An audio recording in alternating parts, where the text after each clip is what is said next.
ದೇವನಾಮಕ್ಕೆ ಸ್ತೋತ್ರವಾಗಲಿ. ಪರಿಶುದ್ಧ ದಿನದಲ್ಲಿ ಮತದಾವರ್ತಿ ದೇವರ ಸನ್ನಿಧಾನದಲ್ಲಿ ದೇವರನ್ನು ಸ್ತುತಿಸುವುದಕ್ಕೆ, ಆರಾಧಿಸುವುದಕ್ಕೆ ಸರ್ವಶಕ್ತನಾದ ದೇವರು ನಮ್ಮ ಜೀವಿತದಲ್ಲಿ ಈ ಒಂದು ಮಾಧ್ಯಮದ ಮೂಲಕ ಕೊಟ್ಟಂಥ ಅವಕಾಶಕ್ಕಾಗಿ ದೇವರಿಗೆ ಸ್ತೋತ್ರವನ್ನು ಸಲ್ಲಿಸುವ ಇಂದಿನ ಆರಾಧನೆಯನ್ನು ಪ್ರಾರ್ಥನೆಯೊಂದಿಗೆ ನಾವು ಪ್ರಾರ್ಥನೆ ಮಾಡುವ.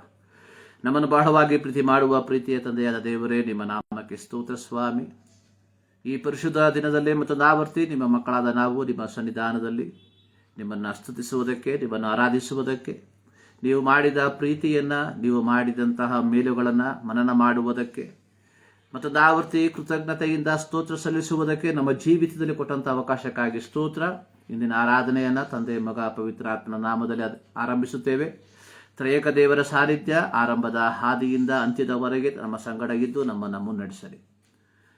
ದೇವರೇ, ನಾವು ಹಾಡುವಂಥ ಹಾಡುಗಳು, ನಾವು ಧ್ಯಾನಿಸುವಂಥ ದೇವರ ವಾಕ್ಯ ಎಲ್ಲವನ್ನ ನಿಮ್ಮ ಕರಗಳಿಗೆ ಸಮರ್ಪಿಸ್ತಾ ಇದ್ದೇವೆ. ಆಶೀರ್ವದಿಸು. ಈ ಸಂದರ್ಭದಲ್ಲಿ ನಮ್ಮ ದೇಶಕ್ಕಾಗಿ, ನಮ್ಮ ರಾಜ್ಯಕ್ಕಾಗಿ, ನಮ್ಮ ಪಟ್ಟಣಕ್ಕಾಗಿ ನಾವು ಪ್ರಾರ್ಥಿಸ್ತಾ ಇದ್ದೇವೆ. ಈ ದಿನದ ಆರಾಧನೆ ನಮ್ಮ ದೇಶದ, ನಮ್ಮ ರಾಜ್ಯದ, ನಮ್ಮ ಪಟ್ಟಣದ ಆಶೀರ್ವಾದಕ್ಕೆ, ಮೇಲುಗಳಿಗೆ ಕಾರಣವಾಗಿ ಮಾರ್ಪಡಲಿ. ಪ್ರಾರ್ಥನೆಗಳಿಗಾಗಿ ಸ್ತೋತ್ರ. ಯೇಸು ಕ್ರಿಸ್ತನ ನಾಮದಲ್ಲಿ ಬಿಡುತ್ತೇವೆ ನಮ್ಮ ಪ್ರೀತಿಯ ತಂದೆ, ಆಮೆನ್. ದೇವರನ್ನು ಸ್ತುತಿಸಿರಿ ಸದಾಕಾಲ, ದೇವರನ್ನು ಸ್ತುತಿಸಿರಿ. ಈ ಹಾಡಿನ ಕೆಲವು ಚರಣಗಳನ್ನು ಹಾಡಿ ದೇವರ ನಾಮವನ್ನು ಮಹಿಮೆಪಡಿಸುವ. ದೇವರನ್ನು ಸ್ತುತಿಸಿರಿ ಸದಾ ಕಾಲ, ದೇವರನ್ನು ಸ್ತುತಿಸಿರಿ. ಹಲ್ಲೆಲೂಯ. ದೇವರನ್ನು ಸ್ತುತಿಸಿರಿ ಸದಾ ಕಾಲ, ದೇವರನ್ನು ಸ್ತುತಿಸಿರಿ. ಆತನ ಶಕ್ತಿ ಪ್ರದರ್ಶಕ ಆಕಾಶ ನೋಡಿ ಸ್ತುತಿಸಿರಿ. ಹಲ್ಲೆಲೂಯ. ನೋಡಿ ಸ್ತುತಿಸಿರಿ ಸದಾ ಕಾಲ, ದೇವರನ್ನು ಸ್ತುತಿಸಿರಿ. ಆತನ ಮಹಾಪ್ರಭಾವಕ್ಕೆ ಸರಿಯಾಗಿ, ಆತನ ಮಹಾಪ್ರಭಾವಕ್ಕೆ ಸರಿಯಾಗಿ ಆತನನ್ನು ಸ್ತುತಿಸಿರಿ. ಹಲ್ಲೆಲೂಯ. ಆತನನ್ನು ಸ್ತುತಿಸಿರಿ ಸದಾ ಕಾಲ, ದೇವರನ್ನು ಸ್ತುತಿಸಿರಿ. ಕೊಂಬುದೂತ ಆತನನ್ನು ಸ್ತುತಿಸಿರಿ. ಕೊಂಬುದೂತ ಆತನನ್ನು ಸ್ತುತಿಸಿರಿ. ಸ್ವರ ಮಂಡಲ ಕಿನ್ನರಿ. ಹಲ್ಲೆಲೂಯ. ಸ್ವರ ಕಿನ್ನರಿಗಳಿಂದ ಯೇಸುವನ್ನು ಸ್ತುತಿಸಿರಿ. ಮಾಡಿ ಬಾಡಿಯುತ್ತ ಕುಣಿಯುತ್ತ ಸ್ತುತಿಸಿರಿ. ಮಾಡಿ ಬಾಡಿಯುತ್ತ ಕುಣಿಯುತ್ತ ಸ್ತುತಿಸಿರಿ. ತಾಂತಿವಾದ್ಯ ಕೊಳಲು. ಹಲ್ಲೆಲೂಯ. ತಾಂತಿವಾದ್ಯ ಕೊಳಲುಗಳಿಂದ ದೇವರನ್ನು ಸ್ತುತಿಸಿರಿ. ತಾಳದಿಂದಲೂ ಆತನನ್ನು ಸ್ತುತಿಸಿರಿ. ತಾಳದಿಂದಲೂ ಆತನನ್ನು ಸ್ತುತಿಸಿರಿ. ಜಲ್ಲರಿಯಿಂದ ಸ್ತುತಿಸಿರಿ. ಹಲ್ಲೆಲೂಯ. ಜಲ್ಲರಿಯಿಂದ ಸ್ತುತಿಸಿರಿ ಸದಾ ಕಾಲ, ಯೇಸುವನ್ನು ಸ್ತುತಿಸಿರಿ. ಶ್ವಾಸವಿರುವುದೆಲ್ಲ ಯೆಹೋವನ ಸ್ತುತಿಸಲಿ, ಶ್ವಾಸವಿರುವಾದೆಲ್ಲ ಯೆಹೋವನ ಸ್ತುತಿಸಲಿ, ಯಾಹುವಿಗೆ ಸ್ತೋತ್ರ. ಹಲ್ಲೆಲೂಯ, ಯಾಹುವಿಗೆ ಸ್ತೋತ್ರ, ಸದಾ ಕಾಲ ಯೇಸುವನ್ನು ಸ್ತುತಿಸಿರಿ. ಹಲ್ಲೆಲೂಯ, ದೇವರನ್ನು ಸ್ತುತಿಸಿರಿ, ಸದಾ ಕಾಲ ಯೇಸುವನ್ನು ಸ್ತುತಿಸಿರಿ. ಹಲ್ಲೆಲೂಯ, ದೇವರನ್ನು ಸ್ತುತಿಸಿರಿ, ಸದಾ ಕಾಲ ದೇವರನ್ನು ಸ್ತುತಿಸಿರಿ. ಕೀರ್ತನೆ 150ನೇ ಕೀರ್ತನೆಯನ್ನು ಆಧಾರವಾಗಿಟ್ಟುಕೊಂಡು ಬರೆದಿರುವಂತಹ ಒಂದು ಹಾಡು. ಈ ಒಂದು ಕೀರ್ತನೆಯಲ್ಲಿ ಕೀರ್ತನೆಗಾರನು ದೇವರನ್ನ ಸ್ತುತಿಸಿರಿ ಎಂಬುದಾಗಿ ಒಂದು ಆಮಂತ್ರಣವನ್ನ ಕೊಡುವಂತವನಾಗಿದ್ದಾನೆ. 150ನೇ ಕೀರ್ತನೆ ಈ ರೀತಿ ಬರೆಯಲ್ಪಟ್ಟಿದೆ: ಯಾಹುವಿಗೆ ಸ್ತೋತ್ರ, ದೇವರನ್ನು ಆತನ ಪರಿಶುದ್ಧಾಲಯದಲ್ಲಿ ಸ್ತುತಿಸಿರಿ. ಒಂದು, ದೇವರ ಆಲಯದಲ್ಲಿ ಆತನನ್ನ ಸ್ತುತಿಸಬೇಕು. ಆತನ ಶಕ್ತಿ ಪ್ರದರ್ಶಕವಾದ ಆಕಾಶ ಮಂಡಲದಲ್ಲಿ, ಅಂದರೆ ನಾವು ವಾಸಿಸುವಂತ ಭೂಮಿಯಲ್ಲಿ ನಾವು ಆತನನ್ನ ಸ್ತುತಿಸಬೇಕು. 3, ಆತನ ಮಹತ್ ಕಾರ್ಯಗಳಿಗಾಗಿ, ದೇವರು ಮಾಡಿದ ಮಹತ್ ಕಾರ್ಯಗಳನ್ನು ನೆನೆಸಿ ನಾವು ಆತನನ್ನ ಸ್ತುತಿಸಬೇಕು. 4, ಆತನ ಮಹಾಪ್ರಭಾವಕ್ಕೆ ಸರಿಯಾಗಿ, ಆತನ ಮಹಾಪ್ರಭಾವಕ್ಕೆ ಸರಿಯಾಗಿ, ಅಂದರೆ ನಮ್ಮಿಷ್ಟದ ಪ್ರಕಾರವಾಗಿ ಎಲ್ಲ ದೇವರನ್ನ ಸ್ತುತಿಸಬೇಕಾಗಿರುವಂಥದ್ದು. ನಾವು ದೇವರನ್ನ ಸ್ತುತಿಸಬೇಕಾದರೆ ಆತನ ಮಹಾಪ್ರಭಾವ ಏನೆಂಬುದಾಗಿ ನಾವು ಅರ್ಥ ಮಾಡಿಕೊಳ್ಬೇಕು. ಯೋಹಾನನ ಬರೆದ ಸುವಾರ್ತೆ 3ನೇ ಅಧ್ಯಾಯದಲ್ಲಿ ಫರಿಸಾಯನು, ಯಹೂದ್ಯರ ಹಿರಿ ಸಭೆಯವನು ಆಗಿದ್ದ ನಿಕೋದೇಮನೆಂಬ ಒಬ್ಬ ಬೋಧಕನು ಯೇಸುಸ್ವಾಮಿಯ ಬಳಿಗೆ ಬಂದು ಒಂದು ಮಾತು ಹೇಳ್ತಾ ಇದ್ದಾನೆ: ನೀನು ದೇವರ ಕಡೆಯಿಂದ ಬಂದ ಬೋಧಕನೆಂದು ಬಲ್ಲೆವು. ನೀನು ಮಾಡುವಂತ ಈ ಸೂಚಕ ಕಾರ್ಯಗಳನ್ನು ದೇವರ ಸಹಾಯವಿಲ್ಲದೆ ಮಾಡುವುದು ಯಾರಿಂದಲೂ ಆಗದು. ನೋಡಿ, ಫರಿಸಾಯರಲ್ಲಿ ಒಬ್ಬ ಪ್ರಮಾಣಿ ಅಥವಾ ಫರಿಸಾಯರಲ್ಲಿ ಶಾಸ್ತ್ರೋದ್ಭ್ಯಾಸವನ್ನು ಮಾಡಿಸುವಂತ ಒಬ್ಬ ವ್ಯಕ್ತಿಯಾಗಿದ್ದ ನಿಕೋದೇಮ. ಈ ನಿಕೋದೇಮ ಹೇಳುವಂಥದ್ದು ಯೇಸುಸ್ವಾಮಿಯ ಬಳಿಗೆ ಬಂದು, ನೀನು ದೇವರ ಕಡೆಯಿಂದ ಬಂದ ಬೋಧಕ. ನೀನು ದೇವರ ಕಡೆಯಿಂದ ಬಂದ ಬೋಧಕ ಎಂಬುದಾಗಿ ಹೇಳುವುದಕ್ಕೆ ಕಾರಣ ಏನು? ಅಲ್ಲಿ ನಿಕೋದೇಮನು ಹೇಳಿರುವಂಥದ್ದು, ನೀನು ಮಾಡುವಂತ ಈ ಸೂಚಕ ಕಾರ್ಯಗಳನ್ನು ದೇವರ ಸಹಾಯವಿಲ್ಲದೆ ಮಾಡುವುದು ಯಾರಿಂದಲೂ ಆಗದು. ನೋಡಿ, ಇಲ್ಲಿ ಕೀರ್ತನೆಗಾರನು ಆಡುವಂಥದ್ದು ಆತನ ಮಹಾಪ್ರಭಾವಕ್ಕೆ ಸರಿಯಾಗಿ. ನಾವು ದೇವರನ್ನ ಆರಾಧಿಸಬೇಕಾಗಿರುವಂಥದ್ದು, ದೇವರನ್ನ ಸ್ತುತಿಸಬೇಕಾಗಿರುವಂಥದ್ದು ಆತನ ಮಹತ್ ಕಾರ್ಯಗಳಿಗೆ ಅನುಗುಣವಾಗಿ. 19ನೇ ಕೀರ್ತನೆಯಲ್ಲಿ ನಾವು ನೋಡ್ತೇವೆ, ಆಕಾಶವು ದೇವರ ಪ್ರಭಾವವನ್ನ ಪ್ರಚುರಪಡಿಸ್ತದೆ, ಗಗನವು ಆತನ ಕೈ ಕೆಲಸವನ್ನ ತಿಳಿಸ್ತದೆ. ರಾತ್ರಿಯು ರಾತ್ರಿಗೆ ಅರ್ಹುತ್ತಿರುವುದು, ಶಬ್ದವಿಲ್ಲ, ಮಾತಿಲ್ಲ, ಆದರೂ ಅವುಗಳ ಪ್ರಭುತ್ವವು ಭೂಮಿಯಲ್ಲೆಲ್ಲ ಪ್ರಸರಿಸಿದೆ. ದೇವರನ್ನ ಆರಾಧಿಸುವಂತವರು ದೇವರ ಸೃಷ್ಟಿಯನ್ನು ನೋಡಬೇಕು.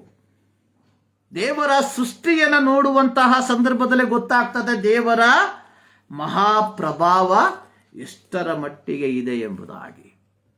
4ನೇದಾಗಿ ನಾವು ನೋಡಿದ್ವಿ, ಆತನ ಪ್ರಭಾವಕ್ಕೆ ಸರಿಯಾಗಿ. ಮತ್ತೆ ಯಾವ ರೀತಿಯಾಗಿ? ಕೊಂಬೂದುತ್ತಾ ಆತನನ್ನ ಸ್ತುತಿಸಿರಿ, ಸ್ವರಮಂಡಲ ಕಿನ್ನರಿಗಳಿಂದ, ದಮ್ಮಡಿ ಬಣಿಯುತ್ತಾ ಕುಣಿಯುತ್ತಾ, ತಂತಿವಾದ್ಯ ಕೊಳಲುಗಳಿಂದ, ತಾಳದಿಂದ ಸ್ತುತಿಸಿರಿ, ಜಲ್ಲರಿಯಿಂದ ಸ್ತುತಿಸಿರಿ. ಅಂದ್ರೆ ದೇವರನ್ನ ಸ್ತುತಿಸುವುದಕ್ಕೆ ನಾವೇನ್ ಮಾಡಬೇಕು? ಎಲ್ಲ ವಿಧವಾದಂತಹ ವಾದ್ಯೋಪಕರಣಗಳನ್ನು ನಾವು ಉಪಯೋಗ ಮಾಡಬೇಕು. ನೋಡಿ, ಕೊನೆಯದಾಗಿ ಹೇಳ್ತಾ ಇದ್ದಾನೆ ಕೀರ್ತನೆಗೆ 6ನೇ ವಾಕ್ಯದಲ್ಲಿ, ಶ್ವಾಸವಿರುವುದೆಲ್ಲವೂ. ನೋಡಿ, ದೇವರನ್ನ ಸ್ತುತಿಸುವುದಕ್ಕೆ, ದೇವರು ಮಾಡಿದಂತಹ ಮಹತ್ ಕಾರ್ಯಗಳನ್ನ ಮನನ ಮಾಡುವುದಕ್ಕೆ, ದೇವರು ಮಾಡಿದ ಮಹತ್ ಕಾರ್ಯಗಳನ್ನು ಜ್ಞಾಪಕ ಮಾಡಿಕೊಳ್ಳುವುದಕ್ಕೆ ನಮಗೆ ಬದುಕಿರುವಾಗ ಮಾತ್ರ ಸಾಧ್ಯ. ಒಂದು ದಿನ ನಮ್ಮ ಶ್ವಾಸ ಏನಾಗ್ತದೆ? ನಿಶ್ಚಲವಾಗ್ತದೆ, ಅಂದ್ರೆ ನಿಂತೋಗ್ತದೆ. ಆದುದರಿಂದಲೇ ದಾವೀದ ಹೇಳ್ತಾ ಇದ್ದಾನೆ, ಸತ್ತವರು ಯೆಹೋವನ ಸ್ತುತಿಸೋದಿಲ್ಲ, ಮೌನ ಲೋಕದಲ್ಲಿ ಸೇರಿದವರು ನಿನ್ನ ಮಹತ್ ಕಾರ್ಯವನ್ನು ವರ್ಣಿಸೋದಿಲ್ಲ. ಅಂದ್ರೆ ದೇವರನ್ನ ಸ್ತುತಿಸುವುದಕ್ಕೆ, ದೇವರ ಮಹತ್ ಕಾರ್ಯಗಳನ್ನು ವರ್ಣಿಸುವುದಕ್ಕೆ ಪ್ರತಿ ಮಾನವರಿಗೂ ದೇವರು ಕೊಟ್ಟಿರುವ ಅವಕಾಶವಾಗಿದೆ ಈ ಭೌತಿಕವಾದಂತಹ ಶರೀರ, ಈ ಭೌತಿಕವಾದಂತಹ ಜೀವ. ಅಂದ್ರೆ ಈ ಜೀವಮಾನದಲ್ಲಿ ನೀನು ನಾನು ಏನ್ ಮಾಡಬೇಕು? ದೇವರನ್ನ ಸ್ತುತಿಸಬೇಕು. ನೋಡಿ, ಒಂದು ದಿನ ನಾವೆಲ್ಲರೂ ಸತ್ತೋಗ್ಬಿಡ್ತೇವೆ.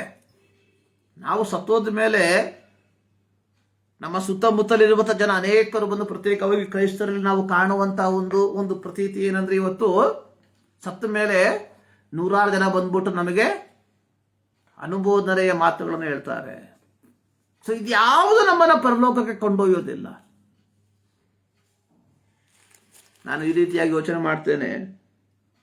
ಯೇಸುಸ್ವಾಮಿ ತನ್ನ ಐಹಿಕ ಸೇವೆಯ ಕಾಲದಲ್ಲಿ ಕೆಲವು ಯಹೂದ್ಯರು ಏನು ಮಾಡಿದ್ರು, ಒಬ್ಬ ಹೆಂಗಸನ್ನ ಯೇಸುಸ್ವಾಮಿಯ ಬಳಿಗೆ ಕರ್ಕೊಂಡು ಬಂದ್ರು. ಅವ್ರು ಹೇಳ್ತಾ ಇದ್ದಾರೆ, ಈಕೆ ವ್ಯಭಿಚಾರ ಮಾಡುವಾಗಲೇ ಸಿಕ್ಕಿ ಹಾಕಿಕೊಂಡಳು. ಮೋಶೆಯ ಧರ್ಮಪ್ರಮಾಣ ಹೇಳ್ತಾ ಇದೆ, ಈಕೆಯನ್ನು ನಾವೇನ್ ಮಾಡ್ಬೇಕು? ಕಲ್ಲೆಸೆದುಕೊಳ್ಳಬೇಕು. ಯಾಜಕಕಾಂಡ ಪುಸ್ತಕದಲ್ಲಿ ಸರ್ವಶಕ್ತನಾದ ದೇವರು ಇಸ್ರಾಯೇಲರಿಗೆ ಹೇಳಿರುವಂಥದ್ದು, ಸೊ ನಿಮ್ಮಲ್ಲಿ ವ್ಯಭಿಚಾರ ಇರಬಾರದು. ಯಾರಾದರೂ ವ್ಯಭಿಚಾರ ಮಾಡುವುದನ್ನ ಕಂಡ್ರೆ, ವ್ಯಭಿಚಾರಣಿಯಾದ ಹೆಂಗಸನ್ನು ಆಕೆಯೊಂದಿಗೆ ವ್ಯಭಿಚಾರ ಮಾಡಿದಂತಹ ವ್ಯಕ್ತಿಯನ್ನ ಇಬ್ಬರನ್ನ ಏನ್ ಮಾಡ್ಬೇಕು? ಕಲ್ಲೆಸೆದುಕೊಳ್ಬೇಕು. ಇದು ಮೋಶೆಯ ಮೂಲಕವಾಗಿ ಕೊಟ್ಟಿರುವಂತಹ ನ್ಯಾಯ ಪ್ರಮಾಣ. ಆದ್ರೆ ಇಲ್ಲಿ ಯಹೂದ್ಯರು ಏನು ಮಾಡಿದ್ರು? ವ್ಯಭಿಚಾರಣಿಯನ್ನ ಕರ್ಕೊಂಡು ಬಂದ್ರು. ಆದರೆ ಆಕೆಯ ಸಂಗಡ ವ್ಯಭಿಚಾರ ಮಾಡಿದ ವ್ಯಕ್ತಿ ಇಲ್ಲ. ಈ ವ್ಯಭಿಚಾರಣಿಯನ್ನ ಕರ್ಕೊಂಡು ಬಂದು ಹೇಳ್ತಾ ಇದ್ದಾರೆ, ಮೋಶೆಯ ಧರ್ಮ ಪ್ರಮಾಣ ಹೇಳ್ತಾ ಇದೆ, ಇವರನ್ನ ಕಲ್ಲೆಸೆದುಕೊಳ್ಬೇಕು. ಯೇಸುಸ್ವಾಮಿ ಏನು ಮಾತಾಡಲಿಲ್ಲ. ಜನ ಮತ್ತೆ ಕೇಳ್ತಾ ಇದ್ದಾರೆ.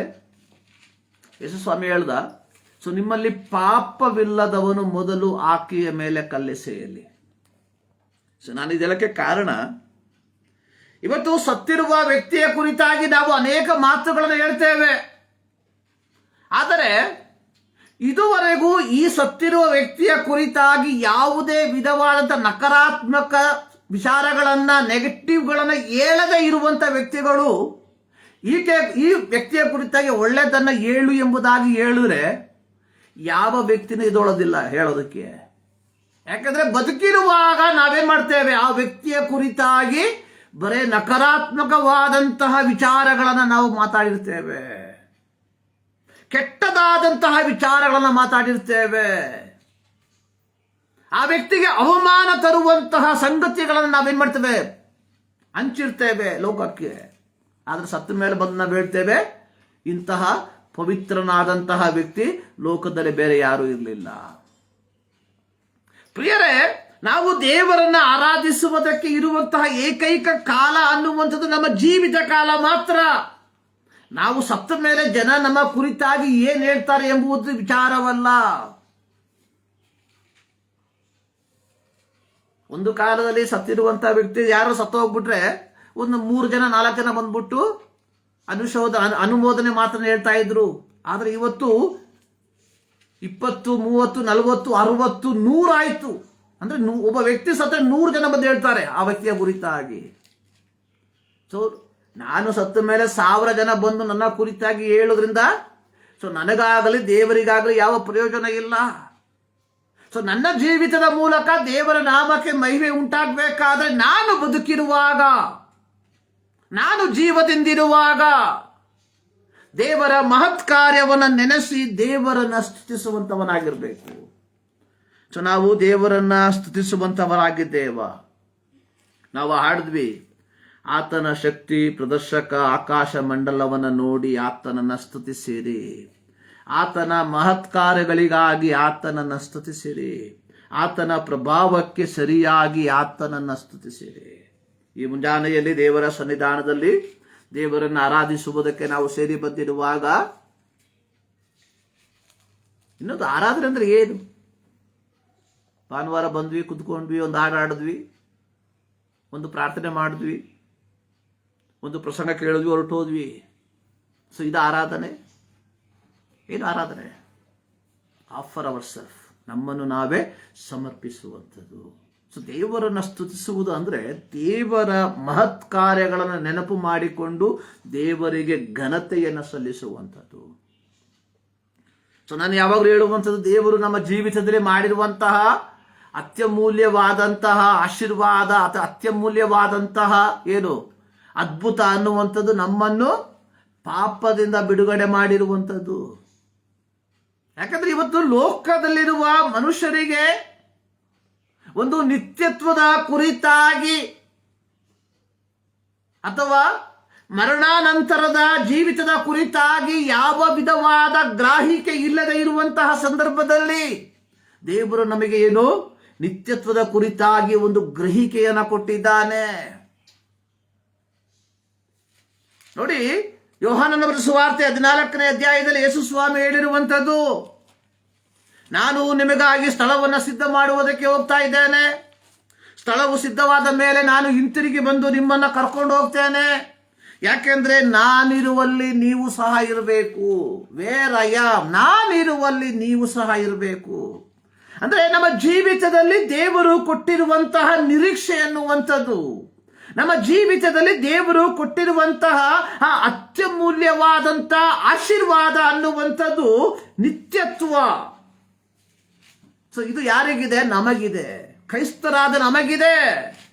ಸೊ ಹೀಗಿರುವಾಗ ದಿನಂಪ್ರತಿ, ಕೇವಲ ಭಾನುವಾರದ ದಿನದಂದು ಮಾತ್ರವಲ್ಲ, ದಿನಂಪ್ರತಿ ಆ ನಿತ್ಯತ್ವದ ಆ ಒಂದು ಅವಕಾಶಿಗಳಾಗಿ ದೇವರು ನನ್ನನ್ನ ನಿಮ್ಮನ್ನ ಮಾರ್ಪಡಿಸಿರುವಂಥದ್ದನ್ನ ನೆನಪು ಮಾಡಿಕೊಂಡು ನಾವೇನ್ ಮಾಡಬೇಕು? ದೇವರಿಗೆ ಕೃತಜ್ಞತೆಯನ್ನ, ಸ್ತೋತ್ರವನ್ನ ಸಲ್ಲಿಸುವಂತವರಾಗಿರಬೇಕು. ಈ ಮುಂಜಾನೆಯಲ್ಲಿ ನಾವು ದೇವರನ್ನ ಆರಾಧಿಸುವಂತವರಾಗಿದ್ದೇವ, ದೇವರನ್ನ ಸ್ತುತಿಸುವಂತವರಾಗಿದ್ದೇವ. ಸೊ ನಾವೆಲ್ಲರೂ ನಮ್ಮನ್ನು ಕ್ರೈಸ್ತರೆಂಬುದಾಗಿ ಕರೆದುಕೊಳ್ಳುತ್ತೇವೆ. ನಾವೆಲ್ಲರೂ ಕ್ರೈಸ್ತರು ಎಂಬುದಾಗಿ ನಮ್ಮನ್ನು ನಾವೇ ಹೇಳಿಕೊಳ್ಳುವಂಥವರಾಗಿದ್ದೇವೆ. ಆದರೆ ಕ್ರೈಸ್ತತ್ವದ ಗುಣಗಳು ನಮ್ಮಲ್ಲಿ ಉಂಟಾ? ಸೊ ನಾವು ದೇವರನ್ನ ಆರಾಧಿಸುವುದಕ್ಕೆ ಈ ಮುಂಜಾನೆಯಲ್ಲಿ ದೇವರ ಸನ್ನಿಧಾನದಲ್ಲಿ ಸೇರಿ ಬಂದಿರುವಾಗ ನನ್ನ ಒಂದು ಪ್ರಶ್ನೆ, ಕ್ರೈಸ್ತತ್ವದ ಗುಣಲಕ್ಷಣಗಳು ನಮ್ಮಲ್ಲಿ ಉಂಟಾ?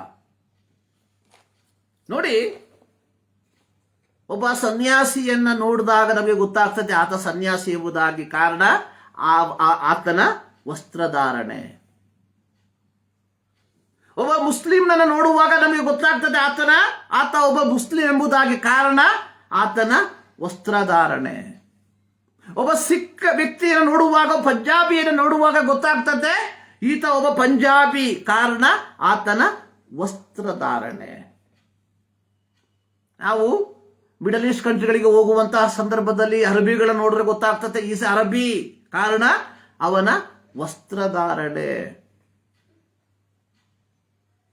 ಹಾಗೆ ಪ್ರತಿಯೊಂದು ಕುಲ, ಗೋತ್ರ, ಬುಡಕಟ್ಟು ಜನಾಂಗವನ್ನು ನೋಡುವಾಗ ಗೊತ್ತಾಗ್ತದೆ ಇವರು ಒಂದು ಪ್ರತ್ಯೇಕವಾದ ಬುಡಕಟ್ಟು ಜನಾಂಗಕ್ಕೆ ಸೇರಿದವರು ಎಂಬುದಾಗಿ. ಸೊ ಹೀಗಿರುವಾಗ ಒಬ್ಬ ಕ್ರೈಸ್ತನನ್ನು ನೋಡುವಾಗ how do we know that is A Christian? ಈತನು ಕ್ರೈಸ್ತನು ಎಂಬುದಾಗಿ ಯಾವ ರೀತಿಯಾಗಿ ನಾವು ತಿಳಿದುಕೊಳ್ಬಹುದು?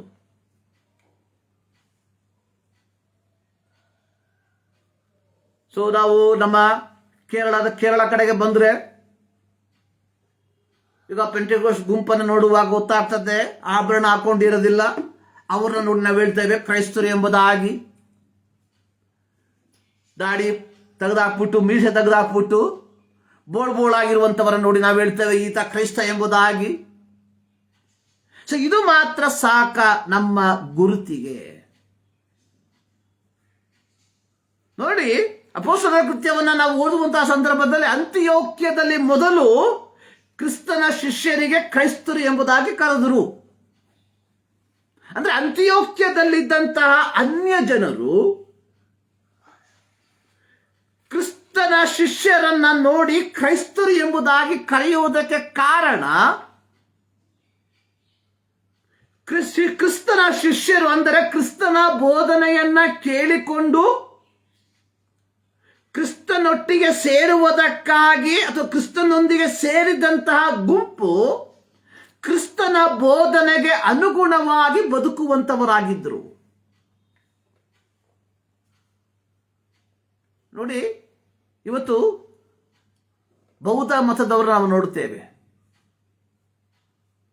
ಹೆಂಗೆ ಬೌದ್ಧ ಮತ ಹುಟ್ಟಿತು? ಸೊ ಬುದ್ಧನ ಬೋಧನೆಯನ್ನ ಕೇಳಿ ಆ ಬುದ್ಧನ ಬೋಧನೆಯನ್ನ ಅನುಸರಿಸುವಂತವರು ಯಾರು? ಬೌದ್ಧ ಮತ. ಜೈನರು ಎಲ್ಲಿಂದ ಬಂದರು? ಮಹಾವೀರ ಜೈನನನ್ನ ಹಿಂಬಾಲಿಸಿ ಬಂದಂತವರು ಜೈನರು. ಸೊ ಹಾಗೆ ಅಂತಿಯೋಕ್ಯದಲ್ಲಿ ಕ್ರಿಸ್ತನ ಬೋಧನೆಯನ್ನ ಕೇಳಿ ಹಿಂಬಾಲಿಸಿ ಬಂದಂತಹ ಜನರನ್ನ ಕ್ರೈಸ್ತರು ಎಂಬುದಾಗಿ ಕರೆದರು. ಈ 21ನೇ ಶತಮಾನದಲ್ಲಿ ಜೀವಿಸುತ್ತಿರುವ ನನ್ನನ್ನ ನಿನ್ನನ್ನ ನೋಡಿ ಜನ ಯಾವ ರೀತಿ ಕ್ರೈಸ್ತರು ಎಂಬುದಾಗಿ ಕರೀತಾರೆ. ಸಿ, ಐಡೆಂಟಿಟಿ, ಗುರುತಿಸುವಿಕೆ, it is A very very important. ಗುರುತಿಸುವಿಕೆ ಅನ್ನುವಂಥದ್ದು ಬಹಳ ಬಹಳ ಪ್ರಾಮುಖ್ಯವಾಗಿರುವಂಥದ್ದು. ಇವತ್ತು ನೋಡಿ, ನಮ್ಮೆಲ್ಲರಿಗೂ ಗುರುತಿನ ಚೀಟಿ ಕೊಟ್ಟಿದ್ದಾರೆ. ವೋಟ್ ಹಾಕ್ಬೇಕಾದ್ರೆ ನಮಗೆ ಎಲೆಕ್ಷನ್ ಕಾರ್ಡ್ ಇರಬೇಕು, ಗುರುತಿನ ಚೀಟಿ.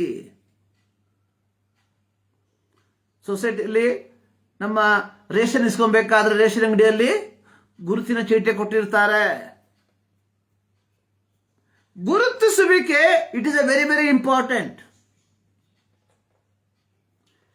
ಸೊ ದೇವರ ಮಕ್ಕಳೆಂಬುದಾಗಿ ಕರೆಸಿಕೊಳ್ಳುವಂತಹ ನಾವು ಯಾವ ರೀತಿಯಾಗಿ ಕ್ರಿಸ್ತನಲ್ಲಿ ಗುರುತಿಸಲ್ಪಟ್ಟಿದ್ದೇವೆ?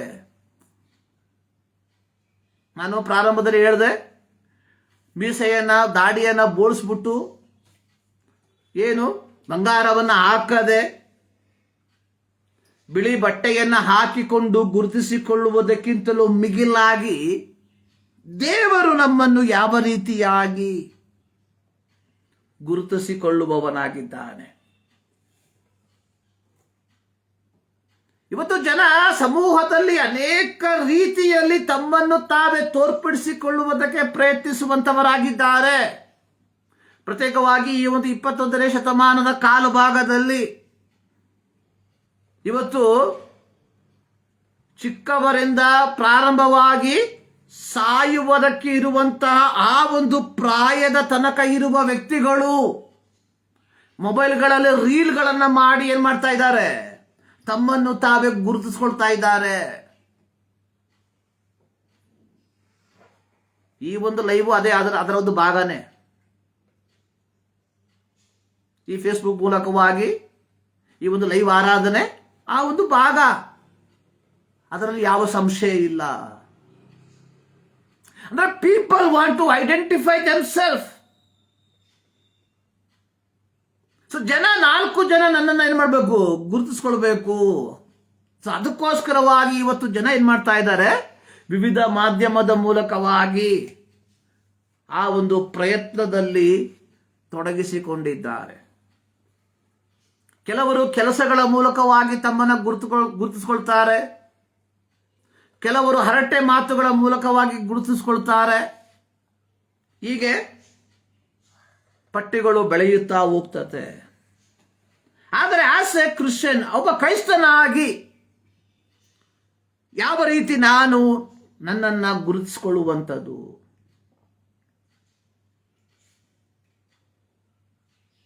ಸೊ ಇಂದು ನಮಗೆ ಕೊಟ್ಟಲ್ಪಟ್ಟಿರುವಂತಹ ಶೀರ್ಷಿಕೆ ಎನ್ನುವಂಥದ್ದು identify in Christ marked by baptism. ಅಂದ್ರೆ ದೀಕ್ಷಾಸ್ನಾನದ ಮೂಲಕ ಕ್ರಿಸ್ತನಲ್ಲಿ ಗುರುತಿಸಲ್ಪಡುವುದು. ದೀಕ್ಷಾಸ್ನಾನದ ಮೂಲಕ ಅಂದ್ರೆ ಪ್ರತಿಯೊಬ್ಬ ಕ್ರೈಸ್ತನು ದೀಕ್ಷಾಸ್ನಾನದ ಮೂಲಕವಾಗಿ ಏನ್ ಮಾಡ್ತಾರೆ? ಕ್ರಿಸ್ತನಲ್ಲಿ ಗುರುತಿಸಲ್ಪಡುವಂತವರಾಗಿದ್ದಾರೆ. ನೋಡಿ, ಪಂಚಾಶತಮ ದಿನದಂದು ಪವಿತ್ರಾತ್ಮನು ಇಳಿದು ಬಂದು ಅಲ್ಲಿ ನೆರೆದಿದಂಥವರು ನಾನಾ ಭಾಷೆಗಳಲ್ಲಿ ಏನು ಮಾಡಿದ್ರು? ದೇವರ ಮಹತ್ವನ ಕುರಿತಾಗಿ ಮಾತನಾಡಿದ್ರು. ಸೊ ನಂತರವಾಗಿ ಪೇತ್ರ ಏನು ಮಾಡ್ದ? 11 ಜನರೊಂದಿಗೆ ಎದ್ದು ನಿಂತುಕೊಂಡು ಪ್ರಸಂಗವನ್ನ ಮಾಡ್ದ. ಪೇತ್ರನ ಪ್ರಸಂಗವನ್ನ ಕೇಳಿಸಿಕೊಂಡಾಗ ಜನ ಏನು ಮಾಡಿದ್ರು? ಅಪೊಸ್ತಲರ ಬಳಿಗೆ ಬಂದು ಒಂದು ಮಾತು ಕೇಳಿದ್ರು, ಸಹೋದರರೇ, ನಾವೇನು ಮಾಡಬೇಕು? What must we do?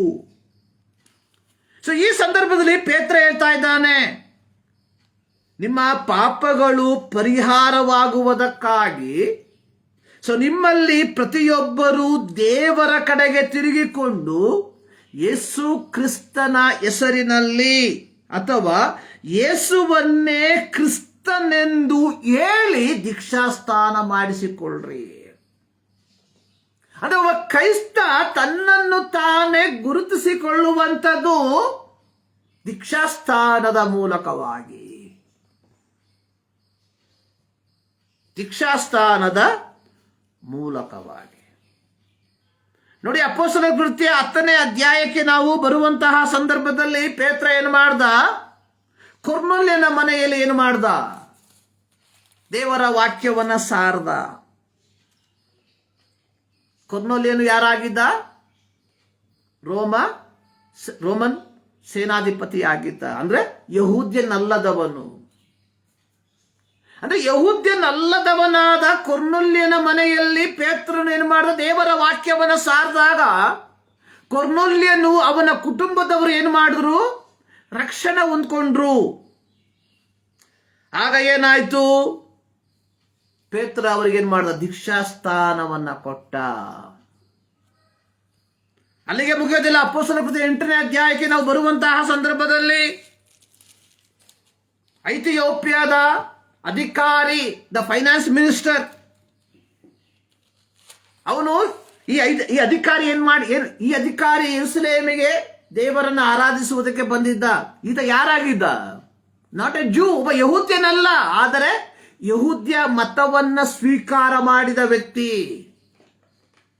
ಯಹೂದ್ಯ ಮತವನ್ನ ಸ್ವೀಕಾರ ಮಾಡಿದ ವ್ಯಕ್ತಿ ದೇವರನ್ನ ಆರಾಧಿಸುವುದಕ್ಕೆ ಎಲ್ಲಿ ಬಂದಿದ್ದಾನೆ? ಯೆರೂಸಲೇಮಿಗೆ ಬಂದಿದ್ದಾನೆ. ಆ ದೇವರನ್ನ ಆರಾಧಿಸಿ ಆತ ಹಿಂತಿರುಗಿ ಹೋಗುವಂತಹ ಸಂದರ್ಭದಲ್ಲಿ ಯೆಶಾಯನ ಪ್ರವಾದನ ಗ್ರಂಥವನ್ನು ಓದ್ತಾ ಇದ್ದಾನೆ. ಅದು ಅರ್ಥ ಆಗ್ತಾ ಇಲ್ಲ. ನಂತರವಾಗಿ ಫಿಲಿಪ್ಪ ಬಂದ್ಬಿಟ್ಟು ದೇವರಾತ್ಮ ಫಿಲಿಪ್ಪನಿಗೆ ಹೇಳ್ತಾ ಇದ್ದಾನೆ, ನೀನು ಮರುಭೂಮಿಗೆ ಹೋಗು. 8ನೇ ಅಧ್ಯಾಯ 26ನೇ ವಾಕ್ಯದಿಂದ ಕೆಳಗಿನ ಭಾಗದಲ್ಲಿ ಅಲ್ಲಿ ಫಿಲಿಪ್ಪ ಏನ್ ಮಾಡ್ತಾನೆ? ಐಥಿಯೋಪಿಯದ ಅಧಿಕಾರಿಗೆ ಯೆಶಾಯನ ಪ್ರವಾದನ ಗ್ರಂಥವನ್ನ ಆಧಾರವಾಗಿಟ್ಟುಕೊಂಡು ಯೇಸು ಕ್ರಿಸ್ತನ ಶಿಲುಬೆಯ ಮರಣದ ಕುರಿತಾಗಿ ವ್ಯಾಖ್ಯಾನ ಮಾಡ್ತಾನೆ. ಇವೆಲ್ಲವನ್ನ ಕೇಳಿದಂತಹ ಸಂದರ್ಭದಲ್ಲಿ 36ನೇ ವಾಕ್ಯ, ಅವರು ದಾರಿಯಲ್ಲಿ ಹೋಗುತ್ತಿರುವಾಗ ನೀರಿನ ಬಳಿಗೆ ಬಂದರು. ಕಂಚುಕಿಯು, ಅಗೋ ನೀರು, ನನಗೆ ದೀಕ್ಷಾಸ್ನಾನವಾಗುವುದಕ್ಕೆ ಅಡ್ಡಿಯೇನು? ಅಂದ್ರೆ ಐಥಿಯೋಪಿಯಾದ ಅಧಿಕಾರಿ ಅಥವಾ ಐಥಿಯೋಪಿಯಾದ ಹಣಕಾಸು ಮಂತ್ರಿ ಫಿಲಿಪ್ಪನ ಮೂಲಕವಾಗಿ ಯೇಸು ಕ್ರಿಸ್ತನ ಸುವಾರ್ತೆಯನ್ನ ಕೇಳಿಕೊಂಡಾಗ ಆತ ಏನ್ ಮಾಡ್ದ? ಪಬ್ಲಿಕ್ಲಿ, ಸಾರ್ವಜನಿಕವಾಗಿ ದೀಕ್ಷಾಸ್ನಾನದ ಮೂಲಕ ಯೇಸು ಕ್ರಿಸ್ತನನ್ನ ಅಂಗೀಕಾರ ಮಾಡ್ದ. ದೀಕ್ಷಾಸ್ನಾನ ಅನ್ನುವಂಥದ್ದು ಏನಾಗಿದೆ? ಇಟ್ ಇಸ್ ಅ ಮಾರ್ಕ್, ಗುರುತಾಗಿದೆ. ಇವತ್ತು ದೀಕ್ಷಾಸ್ಥಾನ ಅನ್ನುವಂಥ ಸಭೆಯಲ್ಲಿ ಏನಾಗಿದೆ, ಕರ್ತನ ಮೇಜಿನಲ್ಲಿ ಭಾಗಿಯಾಗುವಂತಹ ಒಂದು ಭಾಗವಾಗಿ ಮಾರ್ಪಟ್ಟಿದೆ. ಸೊ ವಿವಿಧ ರೀತಿಯ ದೀಕ್ಷಾಸ್ಥಾನವನ್ನು ನಾವು ನೋಡ್ತೇವೆ. ಅದರ ಆ ಒಂದು ಭಾಗಕ್ಕೆ ನಾನು ಹೋಗೋದಿಲ್ಲ.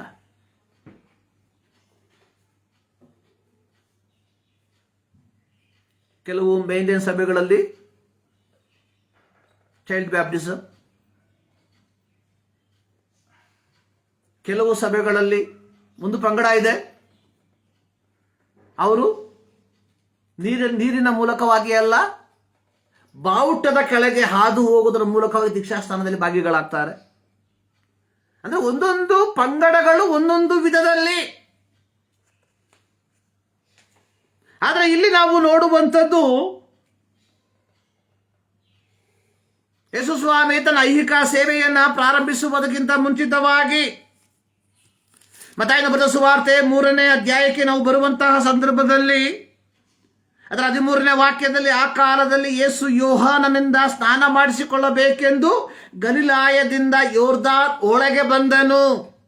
ಆಗ ಯೋಹಾನನು, ನಾನು ನಿನ್ನಿಂದ ಸ್ನಾನ ಮಾಡಿಸಿಕೊಳ್ಳತಕ್ಕವನಾಗಿರುವಲ್ಲಿ ನೀನು ನನ್ನ ಬಳಿಗೆ ಬರುವುದೇನು?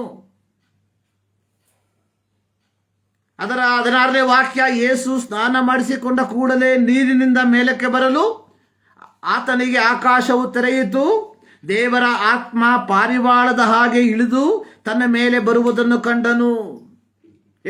ಇಲ್ಲಿ ಯೇಸು ಸ್ವಾಮಿ ಯೋಹಾನನ ಕೈ ಕೆಳಗೆ ದೀಕ್ಷಾಸ್ನಾನ ಮಾಡಿಸಿಕೊಳ್ಳುವಂಥದ್ದನ್ನು ನಾವು ನೋಡ್ತೇವೆ.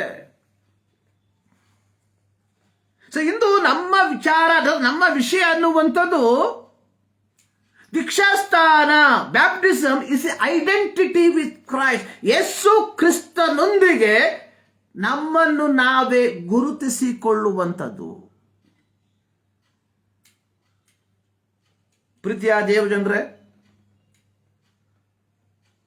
ನಾವೆಲ್ಲರೂ ವಿವಿಧ ಸಭೆಗಳಲ್ಲಿ, ವಿವಿಧ ಸನ್ನಿವೇಶಗಳಲ್ಲಿ, ವಿವಿಧವಾದ ರೀತಿಗಳಲ್ಲಿ, ವಿವಿಧವಾದ ವಿಧಾನಗಳಲ್ಲಿ ದೀಕ್ಷಾಸ್ನಾನವನ್ನು ತೆಗೆದುಕೊಂಡವರಾಗಿದ್ದೇವೆ. ಯಾವುದು ತಪ್ಪು, ಯಾವುದು ಸರಿ ಎನ್ನುವಂಥದ್ದು ನನ್ನ ವಿಚಾರವಲ್ಲ. ನನ್ನ ಒಂದು ವಿಚಾರ, ಅಪೊಸ್ತಲನಾದ ಪೌಲ ಗಲಾತ್ಯ ಸಭೆಗೆ ಪತ್ರಿಕೆಯನ್ನ ಬರೆಯುವಂತಹ ಸಂದರ್ಭದಲ್ಲಿ ಅಲ್ಲಿ ಹೇಳಿರುವಂತಹ ಒಂದು ಪದಪ್ರಯೋಗವನ್ನ ಈ ರೀತಿಯಾಗಿ ನಾವು ನೋಡ್ತೇವೆ. ಅದರ 3ನೇ ಅಧ್ಯಾಯದಲ್ಲಿ 27ನೇ ವಾಕ್ಯ, ಕ್ರಿಸ್ತನಲ್ಲಿ ಸೇರುವುದಕ್ಕೆ ದೀಕ್ಷಾಸ್ನಾನ ಮಾಡಿಸಿಕೊಂಡಿರುವ ನೀವೆಲ್ಲರೂ. ಅಂದ್ರೆ ದೀಕ್ಷಾಸ್ನಾನ ಮಾಡಿಸಿಕೊಳ್ಳುವುದು ಅಂದರೆ ಒಂದು ಧರ್ಮದಲ್ಲಿ ಸೇರುವುದಕ್ಕೋಸ್ಕರವಾಗಿ ಅಲ್ಲ. ನೋಡಿ, ನಾನು ಪ್ರಾರಂಭದಲ್ಲಿ ಹೇಳಿದೆ, ಕೆಲವು ಮೇನ್ಲೈನ್ ಸಭೆಗಳು ಶಿಶು ಸ್ನಾನವನ್ನ ಅಂಗೀಕರಿಸಿರುವಂಥದ್ದನ್ನು ನಾವು ನೋಡ್ತೇವೆ. ಸೊ ಈ ರೀತಿ ಶಿಶು ಸ್ನಾನವನ್ನ ಅಂಗೀಕಾರ ಮಾಡಿದಂತಹ ಒಬ್ಬ ವ್ಯಕ್ತಿ ಬೇರೊಂದು ಸಭೆಗೆ ಬರುವಾಗ ಈ ಸಭೆಯವರು ಏನ್ ಮಾಡ್ತಾರೆ? ಇದು ತಪ್ಪು, ಇದು ಸರಿ ಎಂಬುದಾಗಿ ಏನ್ ಮಾಡಿ ಒಂದು ದೀಕ್ಷಾಸ್ಥಾನವನ್ನು ಏರ್ಪಡಿಸ್ತಾರೆ. ದೀಕ್ಷಾಸ್ಥಾನ ಅನ್ನುವಂಥದ್ದು ಒಂದು ಸಭೆಯಿಂದ ಇನ್ನೊಂದು ಸಭೆಗೆ ಸೇರಿಸಿಕೊಳ್ಳುವಂತಹ ಒಂದು ವಿಧಾನವಲ್ಲ. ನೋಡಿ, ಇಲ್ಲಿ ಅಪೊಸ್ತಲನಾದ ಪೌಲ ಸ್ಪಷ್ಟವಾಗಿ ಹೇಳ್ತಾ ಇದ್ದಾನೆ, ನೀವೆಲ್ಲರೂ ಹೇಗೆಂದರೆ ನೀ ಕ್ರಿಸ್ತನಲ್ಲಿ ಸೇರುವುದಕ್ಕೆ. ಅಂದ್ರೆ ದೀಕ್ಷಾಸ್ಥಾನ ಅನ್ನುವಂಥದ್ದು ನಮ್ಮ ಶೀರ್ಷಿಕೆಯ ಪ್ರಕಾರ ಕ್ರಿಸ್ತನೊಂದಿಗೆ ಗುರುತಿಸಲ್ಪಡುವುದು. So identify with Christ. So ಈಗ ಹೇಳಿ, ಸೊ ನಮ್ಮಲ್ಲಿ ಎಷ್ಟು ಜನ ದೀಕ್ಷಾಸ್ಥಾನದ ಮೂಲಕ ಕ್ರಿಸ್ತನೊಂದಿಗೆ ಗುರುತಿಸಲ್ಪಟ್ಟಿದ್ದೇವೆ. ನೋಡಿ, ನಮ್ಮ ಭಾರತೀಯ ಸಂಸ್ಕೃತಿಯ ಪ್ರಕಾರ ವೈವಾಹಿಕ ಜೀವಿತಕ್ಕೆ ಪ್ರವೇಶ ಪಡೆದಂತಹ ಒಬ್ಬ ಯುವತಿ, ಆಕೆಗೆ ಗುರುತಾಗಿ ಒಂದೇನಿರ್ತದೆ, ಒಂದು ತಾಳಿ ಇರ್ತದೆ. ಅಂದರೆ ಆಮೇಲೆ ಕಾಲುಂಗುರ ಇರ್ತದೆ. ಅಂದ್ರೆ ಈ ತಾಳಿಯನ್ನ ಅಥವಾ ಕಾಲುಂಗರವನ್ನು ನೋಡುವಂತಹ ಸಂದರ್ಭದಲ್ಲಿ ನಮಗೆ ಏನು ಗೊತ್ತಾಗ್ತದೆ? ಈಕೆ ವಿವಾಹಿತೆ. ಗುರುತು.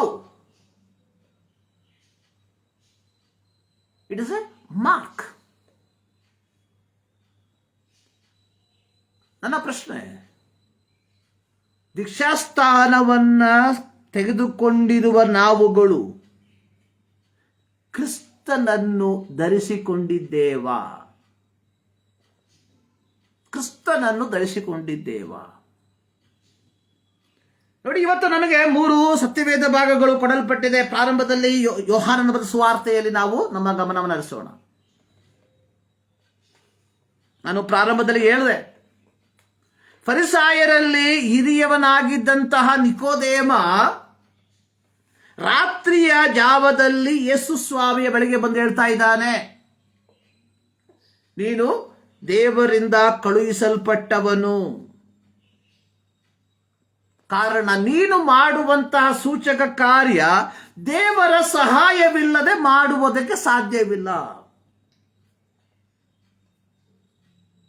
ಅಂದ್ರೆ ಯೇಸು ಸ್ವಾಮಿಯ ಕುರಿತಾಗಿ ಒಬ್ಬ ಫರಿಸಾಯನು, ಒಬ್ಬ ಸಾಧಾರಣ ಫರಿಸಾಯನಲ್ಲ, ಈತ ಯಾರಾಗಿದ್ದ? ಯಹೂದ್ಯರ ಹಿರಿ ಸಭೆಯವ,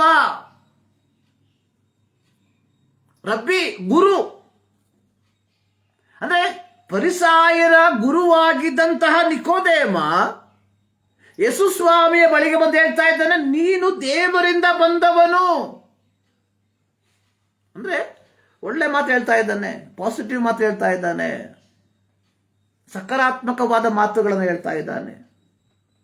ಸಾಧಾರಣವಾಗಿ ಒಬ್ರು ನಮ್ಮ ಕುರಿತಾಗಿ ಸಕಾರಾತ್ಮಕವಾದ ಪಾಸಿಟಿವ್ ಮಾತನ್ನು ಹೇಳುವಾಗ ನಾವೇನ್ ಮಾಡ್ತೇವೆ? ವಿ ಬೂಸ್ಟ್. ನಮಗೆ ಒಂದು ರೀತಿ ಅಹಂ ಬರ್ತದೆ. ನೋಡಿ, ಆದರೆ ಯೇಸು ಸ್ವಾಮಿ ಹೇಳುವಂಥದ್ದು ಇಲ್ಲಿ ನಿಕೋದೇಮನ ಮಾತುಗಳಿಗೂ ಯೇಸು ಸ್ವಾಮಿ ಪ್ರತ್ಯುತ್ತರವಾಗಿ ಹೇಳುವಂತಹ ಮಾತುಗಳಿಗೂ ಯಾವ ಸಂಬಂಧವಿಲ್ಲ. 3ನೇ ವಾಕ್ಯದಲ್ಲಿ ಯೇಸು ಸ್ವಾಮಿ ಹೇಳ್ತಾ ಇದ್ದಾನೆ, ನಿನಗೆ ನಿಜ ನಿಜವಾಗಿ ಹೇಳ್ತೇನೆ, ಒಬ್ಬನು ಹೊಸದಾಗಿ ಹುಟ್ಟದಿದ್ದರೆ ದೇವರ ರಾಜ್ಯವನ್ನು ಕಾಣಲಾರನು. ಹೊಸದಾಗಿ ಅಂದ್ರೆ ನಮ್ಮ ಸತ್ಯವೇದದಲ್ಲಿ ಕೆಲವು ಪದಗಳನ್ನ ವಿನಾಕಾರಣವಾಗಿ ಉಪಯೋಗಿಸಿದ್ದಾರೆ. ಅಂದ್ರೆ ಮೂಲ ಪದಗಳಿಂದ ವ್ಯತ್ಯಸ್ತಕರವಾಗಿ. ಮೂಲ ಪದದಲ್ಲಿ ಬರೆಯಲ್ಪಟ್ಟಿರುವಂಥದ್ದು ಹೊಸದಾಗಿ ಎಂಬುದಾಗಿ ಅಲ್ಲ, ಮೇಲಿಂದ ಹುಟ್ಟದಿದ್ದರೆ, ಬಾರ್ನ್ ಫ್ರಮ್ ಅಬೌವ್. ಅಂದ್ರೆ ಈ ವಾಕ್ಯವನ್ನು ನಾವು ಈ ರೀತಿಯಾಗಿ ಓದಬಹುದು. ಅದಕ್ಕೆ ಯೇಸು, ನಾನು ನಿನಗೆ ನಿಜ ನಿಜವಾಗಿ ಹೇಳುತ್ತೇನೆ, ಒಬ್ಬನು ಮೇಲಿಂದ ಹುಟ್ಟದಿದ್ದರೆ ದೇವರ ರಾಜ್ಯವನ್ನು ಕಾಣಲಾರನು. ಆಗ ನಿಕೋದೇಮನಿಗೆ ಒಂದು ಪ್ರಶ್ನೆ, ಮುದುಕನಾದ ಒಬ್ಬ ವ್ಯಕ್ತಿ ಯಾವ ರೀತಿ ಮತ್ತೆ ಹುಟ್ಟಕ್ಕೆ ಸಾಧ್ಯ? ಅಂದ್ರೆ ಇಲ್ಲಿ ನಿಕೋದೇಮ ಒಂದು ಅಕ್ಷರಿಕವಾದ ಜನರ ಕುರಿತಾಗಿ ಯೋಚನೆ ಮಾಡುವಂತವನಾದ, ಭೌತಿಕವಾದ ಜನರ ಕುರಿತಾಗಿ ಯೋಚನೆ ಮಾಡುವನಾಗಿದ್ದಾನೆ. ಅದಕ್ಕೆ ಹೇಳ್ತಾ ಇದ್ದಾನೆ, ಅವನು ತನ್ನ ತಾಯಿಯ ಗರ್ಭದಲ್ಲಿ ಮತ್ತೆ ಸೇರಿ ಹುಟ್ಟುವುದಕ್ಕೆ ಸಾಧ್ಯನಾ? ಯೇಸು ಸ್ವಾಮಿ ಹೇಳ್ತಾ ಇದ್ದಾನೆ, ನಿಮಗೆ ನಿಜ ನಿಜವಾಗಿ ಹೇಳ್ತೇನೆ, ಒಬ್ಬನು ನೀರಿನಿಂದಲೂ ಆತ್ಮದಿಂದಲೂ ಹುಟ್ಟದಿದ್ದರೆ, ಒಬ್ಬನು ನೀರಿನಿಂದಲೂ ಆತ್ಮದಿಂದಲೂ ಹುಟ್ಟದಿದ್ದರೆ ದೇವರ ರಾಜ್ಯಕ್ಕೆ ಸೇರಲಾರನು. ಅಂದ್ರೆ ಒಬ್ಬ ವ್ಯಕ್ತಿ ಯೇಸು ಕ್ರಿಸ್ತನೊಂದಿಗೆ ತನ್ನನ್ನು ತಾನೇ ಗುರುತಿಸಿಕೊಳ್ಳದೆ ಹೋದರೆ ಅಂಥವನು ಪರಲೋಕ ರಾಜ್ಯಕ್ಕೆ ಸೇರೋದಿಲ್ಲ ಅಂತ ಹೇಳ್ಬಿಟ್ಟು ದೀಕ್ಷಾಸ್ಥಾನ ತೆಗೆದುಕೊಂಡು ಬಿಟ್ರೆ ಆಟ ಮುಗೀತಾ? ಇಲ್ಲ. ಸೊ ದೀಕ್ಷಾಸ್ಥಾನ ಅನ್ನುವಂಥದ್ದು ಕೇವಲ ಒಂದು ಔಟ್ವರ್ಡ್ ಮಾರ್ಕ್, ಬಾಹ್ಯವಾದ ಗುರುತು. ಅಂದ್ರೆ ಯೇಸು ಕ್ರಿಸ್ತನಲ್ಲಿ ಸೇರುವುದಕ್ಕೆ ನಾವು ದೀಕ್ಷಾಸ್ಥಾನ ಮಾಡಿಸಿಕೊಂಡಿರುವಾಗ ಆ ದೀಕ್ಷಾಸ್ಥಾನದ ಮೂಲಕವಾಗಿ ನಾವು ಯೇಸುವನ್ನ ಧರಿಸಿಕೊಂಡಿದ್ದೇವೆ. ಸೊ ತದನಂತರ ನಮ್ಮ ಜೀವಿತ ಯೇಸು ಕ್ರಿಸ್ತನ ಮಾದರಿಯ ಪ್ರಕಾರವಾಗಿ ಆಗಿರಬೇಕು. ಸೊ ನನ್ನನ್ನು ಕೇಳುವ ಪ್ರೀತಿಯ ದೇವಜನರೇ, ನಾವು ಕ್ರಿಸ್ತನನ್ನ ಧರಿಸಿಕೊಂಡಿದ್ದೇವ? ಕ್ರಿಸ್ತನನ್ನು ನಾವು ಧರಿಸಿಕೊಂಡಿದ್ದೇವ. 1 ಪೇತ್ರ 3ನೇ ಅಧ್ಯಾಯ ಅದರ 18ರಿಂದ 22 ವಾಕ್ಯಗಳನ್ನು ನಾವು ನೋಡುವಂತಹ ಸಂದರ್ಭದಲ್ಲಿ ಪೇತ್ರನು ಹೇಳ್ತಾ ಇದ್ದಾನೆ, ಕ್ರಿಸ್ತನು ಸಹ ನೀತಿವಂತನಾಗಿದ್ದು ಅನೀತಿವಂತರಿಗೋಸ್ಕರ ಪ್ರಾಣ ಕೊಟ್ಟು ನಮ್ಮನ್ನು ದೇವರ ಬಳಿಗೆ ಸೇರಿಸುವುದಕ್ಕಾಗಿ ಒಂದೇ ಸಾರಿ ಪಾಪ ನಿವಾರಣಕ್ಕೋಸ್ಕರ ಬಾಧೆಪಟ್ಟು ಸತ್ತನು. ಆತನು ಶರೀರ ಸಂಬಂಧದಲ್ಲಿ ಕೊಲ್ಲಲ್ಪಟ್ಟನು, ಆತ್ಮ ಸಂಬಂಧದಲ್ಲಿ ತಿರುಗಿ ಬದುಕುವವನಾದನು. ಇದಲ್ಲದೆ ಆತನು ಆತ್ಮರೂಪದಲ್ಲಿ ಸೆರೆಯಲ್ಲಿದ್ದ ಆತ್ಮಗಳ ಬಳಿಗೆ, ಅಂದರೆ ಪೂರ್ವ ಕಾಲದಲ್ಲಿ ನೋಹನು ನಾವೆಯನ್ನು ಕಟ್ಟಿಸುತ್ತಿರಲು ಕರ್ತನು ದೀರ್ಘ ಶಾಂತಿಯಿಂದ ಕಾದಿದ್ದಾಗ ಆತನಿಗೆ ಅವಿಧೇಯರಾಗಿದ್ದವರ ಬಳಿಗೆ ಹೋಗಿ ಸುವಾರ್ತೆಯನ್ನು ಸಾರಿದನು. ಆ ನಾವೆಯೊಳಗೆ ಕೆಲವರು, ಅಂದರೆ 8 ಜನರು ನೀರಿನ ಮೂಲಕ ರಕ್ಷಣೆ ಹೊಂದಿದರು. ಹಳೆ ಒಡಂಬಡಿಕೆಯ ಭಾಗದಲ್ಲಿ ನಾವು ನೋಡ್ತೇವೆ, ದೇವರು ಏನು ಮಾಡಿದ್ರು, ಭೂಮಿಯನ್ನು ಉಂಟು ಮಾಡ್ದ. ಆದರೆ ಜನ ಏನು ಮಾಡಿದ್ರು, ಆಗಿಂದಲೂ ಜನ ಕೆಟ್ಟವ್ರೆ. ನಂತರವಾಗಿ ಆದಿಕಾಂಡ 6ನೇ ಅಧ್ಯಾಯಕ್ಕೆ ಬರುವಂತಹ ಸಂದರ್ಭದಲ್ಲಿ ದೇವರು ತಾನು ಉಂಟು ಮಾಡಿದ ಭೂಮಿಯನ್ನು ನಿಶ್ಶೇಷವಾಗಿ ನಾಶ ಮಾಡುವುದಕ್ಕೆ ತೀರ್ಮಾನ ಮಾಡ್ದ. ಆದರೆ ನೋಹನಿಗೆ ದೇವರ ಯೆಹೋವನ ದಯೆ ಸಿಕ್ತು. ಸೊ ಆಗ ದೇವರು ನೋಹನಿಗೆ ಹೇಳ್ತಾ ಇದ್ದಾರೆ, ನೀನು ಒಂದು ನಾವೆಯನ್ನು ಕಟ್ಟಿಸು. ಆದಿಕಾಂಡ 6ನೇ ಅಧ್ಯಾಯ.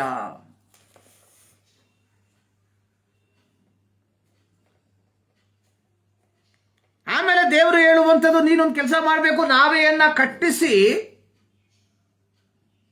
ಆ ನಾವೆಯನ್ನ ಕಟ್ಟುವುದಕ್ಕೆ ಸುಮಾರು 100 ವರ್ಷ ಹಿಡಿತು. ಈ ಕಟ್ಟುವಂತಹ ಸಂದರ್ಭದಲ್ಲಿ ಅನೇಕರು ಬಂದು ಕೇಳಿದ್ರು, ನೋಹ ಏನ್ ಮಾಡ್ತಾ ಇದೀಯಾ? ನೋಹ ಹೇಳ್ದ, ದೇವರು ಜಲಪ್ರಳಯದ ಮೂಲಕವಾಗಿ ಭೂಮಿಯನ್ನು ನಾಶ ಮಾಡ್ತಾನೆ, ಅದಕ್ಕೆ ಸಂರಕ್ಷಣೆಗೋಸ್ಕರವಾಗಿ ನಾವೇನ ಕಟ್ತಾ ಇದ್ದೇನೆ. So people loft at. ಜನ ಏನು ಮಾಡಿದ್ರು, ನೋಹನ ಸುವಾರ್ತೆಯನ್ನ ಕೇಳಿ ನಗಾಡಿದ್ರು, ಅವಮಾನ ಪಡಿಸಿದ್ರು. ಆದರೆ ನೋಹ, ದೇವರ ಶಬ್ದವನ್ನ ಕೇಳಿದಂತಹ ನೋಹ ಇದ್ಯಾವುದಕ್ಕೂ ತಲೆ ಕೆಡಿಸ್ಕೊಂಡಿಲ್ಲ. ದೇವರು ಹೇಳಿದ ರೀತಿಯಲ್ಲಿ ಏನು ಮಾಡ್ದ, ನಾವೆಯನ್ನ ಸಿದ್ಧ ಮಾಡ್ದ.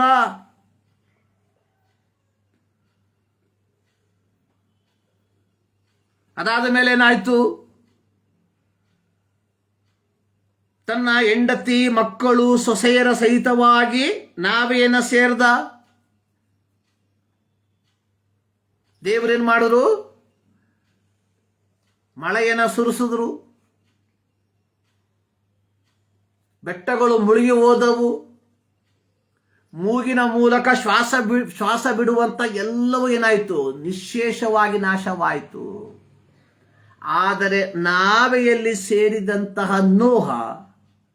ನೋಹನ ಹೆಂಡತಿ, ನೋಹನ 3 ಗಂಡು ಮಕ್ಕಳು, ಅವನ ಸೊಸೆಯರು ಮಾತ್ರ ಏನ್ ಮಾಡಿದ್ರು, ತಮ್ಮ ಪ್ರಾಣವನ್ನು ಉಳಿಸ್ಕೊಂಡ್ರು. ಸೊ ಇದನ್ನ ಆಧಾರವಾಗಿಟ್ಟುಕೊಂಡು ಪೇತ್ರ ಹೇಳ್ತಾ ಇದ್ದಾನೆ, ನೋಹ ನಾವೆಯನ್ನು ಕಟ್ಟಿಸುತ್ತಿರುವಾಗ ಶಾಂತಿಯಿಂದ ಅವಿಧೇಯರಾಗಿದ್ದವರ ಬಳಿಗೆ ಹೋಗಿ ಸುವಾರ್ತೆಯನ್ನು ಸಾರ್ದ. ಆದರೆ ಆ ಜಲಪ್ರಳಯದಲ್ಲಿ ರಕ್ಷಣೆ ಹೊಂದಿದಂಥದ್ದು ಅಥವಾ ಆ ಜಲಪ್ರಳಯದಲ್ಲಿ ನಾಶವಾಗಿ ಓದದೇ ಇದ್ದಂಥವ್ರು ಕೇವಲ 8 ಜನ ಮಾತ್ರ. ಅಂದ್ರೆ ಹೊಸ ಒಡಂಬಡಿಕೆಗೆ ನಾವು ಬರುವಂತಹ ಸಂದರ್ಭದಲ್ಲಿ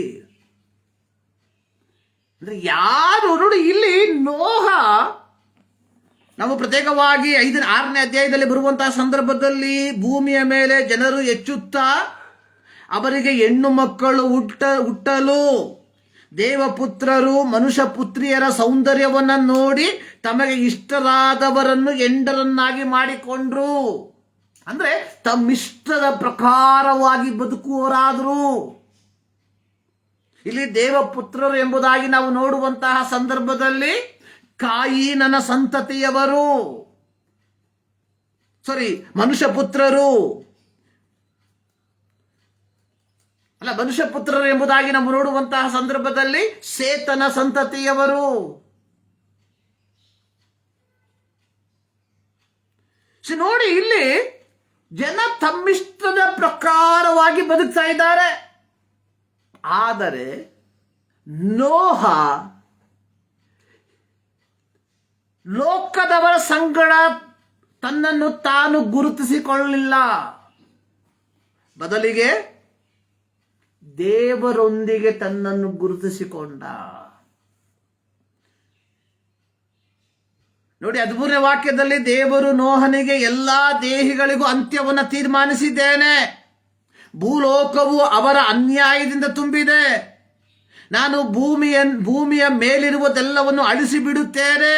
ನೀನು ತುರಾಯಿ ಮರದಿಂದ ನಾವೆಯನ್ನು ಮಾಡಿಕೋ ಎಂಬುದಾಗಿ ದೇವರು ಹೇಳಿದಾಗ ನೋಹ ಜನರೊಂದಿಗೆ ತನ್ನನ್ನು ಗುರುತಿಸಿಕೊಳ್ಳದೆ ದೇವರೊಂದಿಗೆ ತನ್ನನ್ನು ಗುರುತಿಸಿಕೊಂಡ. ಇದರ ಫಲವಾಗಿ ಆ ಒಂದು ದೇವರ ನ್ಯಾಯ ತೀರ್ಪಿನಿಂದ, ನ್ಯಾಯ ವಿಧಿಯಿಂದ ತಪ್ಪಿಸ್ಕೊಂಡ. ಅಂದ್ರೆ ದೀಕ್ಷಾಸ್ಥಾನ ಅನ್ನುವಂಥದ್ದು ನಾವು ದೇವರೊಂದಿಗೆ ಗುರುತಿಸಿಕೊಳ್ಳುವಂಥದ್ದು. ಪ್ರೀತಿಯ ದೇವಜನರೇ, ನಾವು ದೇವರೊಂದಿಗೆ ಗುರುತಿಸಿಕೊಳ್ಳುವವರಾಗಿದ್ದೇವಾ? 12ನೇ ಅಧ್ಯಾಯಕ್ಕೆ, ಆದಿಕಾಂಡ 12ನೇ ಅಧ್ಯಾಯಕ್ಕೆ ಬರುವಂತಹ ಸಂದರ್ಭದಲ್ಲಿ ಅಬ್ರಹಾಮ ಮೆಸೊಪೊತಾಮಿಯಾದ ಊರ್ ಎಂಬ ಪಟ್ಟಣದಲ್ಲಿ ವಾಸ ಮಾಡ್ತಾ ಇದ್ದ. ಅಂದ್ರೆ ಮೆಸೊಪೊತಾಮಿಯ ನಾಗರಿಕತೆ ಅನ್ನುವಂಥದ್ದು ಪ್ರಪ್ರಥಮವಾದ ನಾಗರಿಕತೆ. ಮೆಸೊಪೊತಾಮಿಯಾದವರು ಯಾರಾಗಿದ್ರು? ವಿಗ್ರಹಗಳನ್ನು ಪೂಜಿಸುವಂತವರು. ಈ ಮೆಸೊಪೊತಾಮಿಯಾದಲ್ಲಿ ವಾಸಿಸುತ್ತಿದ್ದಂಥವರು ಯಾರು? ನೋಹನ ಸಂತತಿಯವರು, ಬೇರೆ ಯಾರು ಅಲ್ಲ. ಅಲ್ಲಿ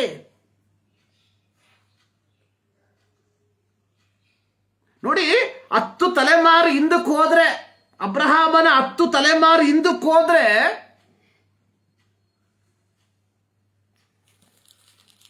ಹನ್ನೆರಡನೇ ಅಧ್ಯಾಯಕ್ಕೆ, ಆದಿಕಾಂಡ 12ನೇ ಅಧ್ಯಾಯದಲ್ಲಿ ನಾವು ನೋಡುವಂಥದ್ದು 11ನೇ ಅಧ್ಯಾಯದಲ್ಲಿ ತೇರಹನ ವಂಶದವರ ಚರಿತ್ರೆ. ಅದು ಎಲ್ಲೋಗಿ ನಿಲ್ತತೆ? ಶೇಮನ ಚರಿತ್ರೆಯಿಂದ ಪ್ರಾರಂಭವಾಗ್ತತೆ. ಶೇಮ ಯಾರು? ನೋಹನ ಮೊದಲನೇ ಮಗ. ನೋಡಿ, ನೋಹನು ದೇವರ ಮಾತಿಗೆ ವಿಧೇಯನಾದದರ ಫಲವಾಗಿ ಏನಾಗಿದ್ದ?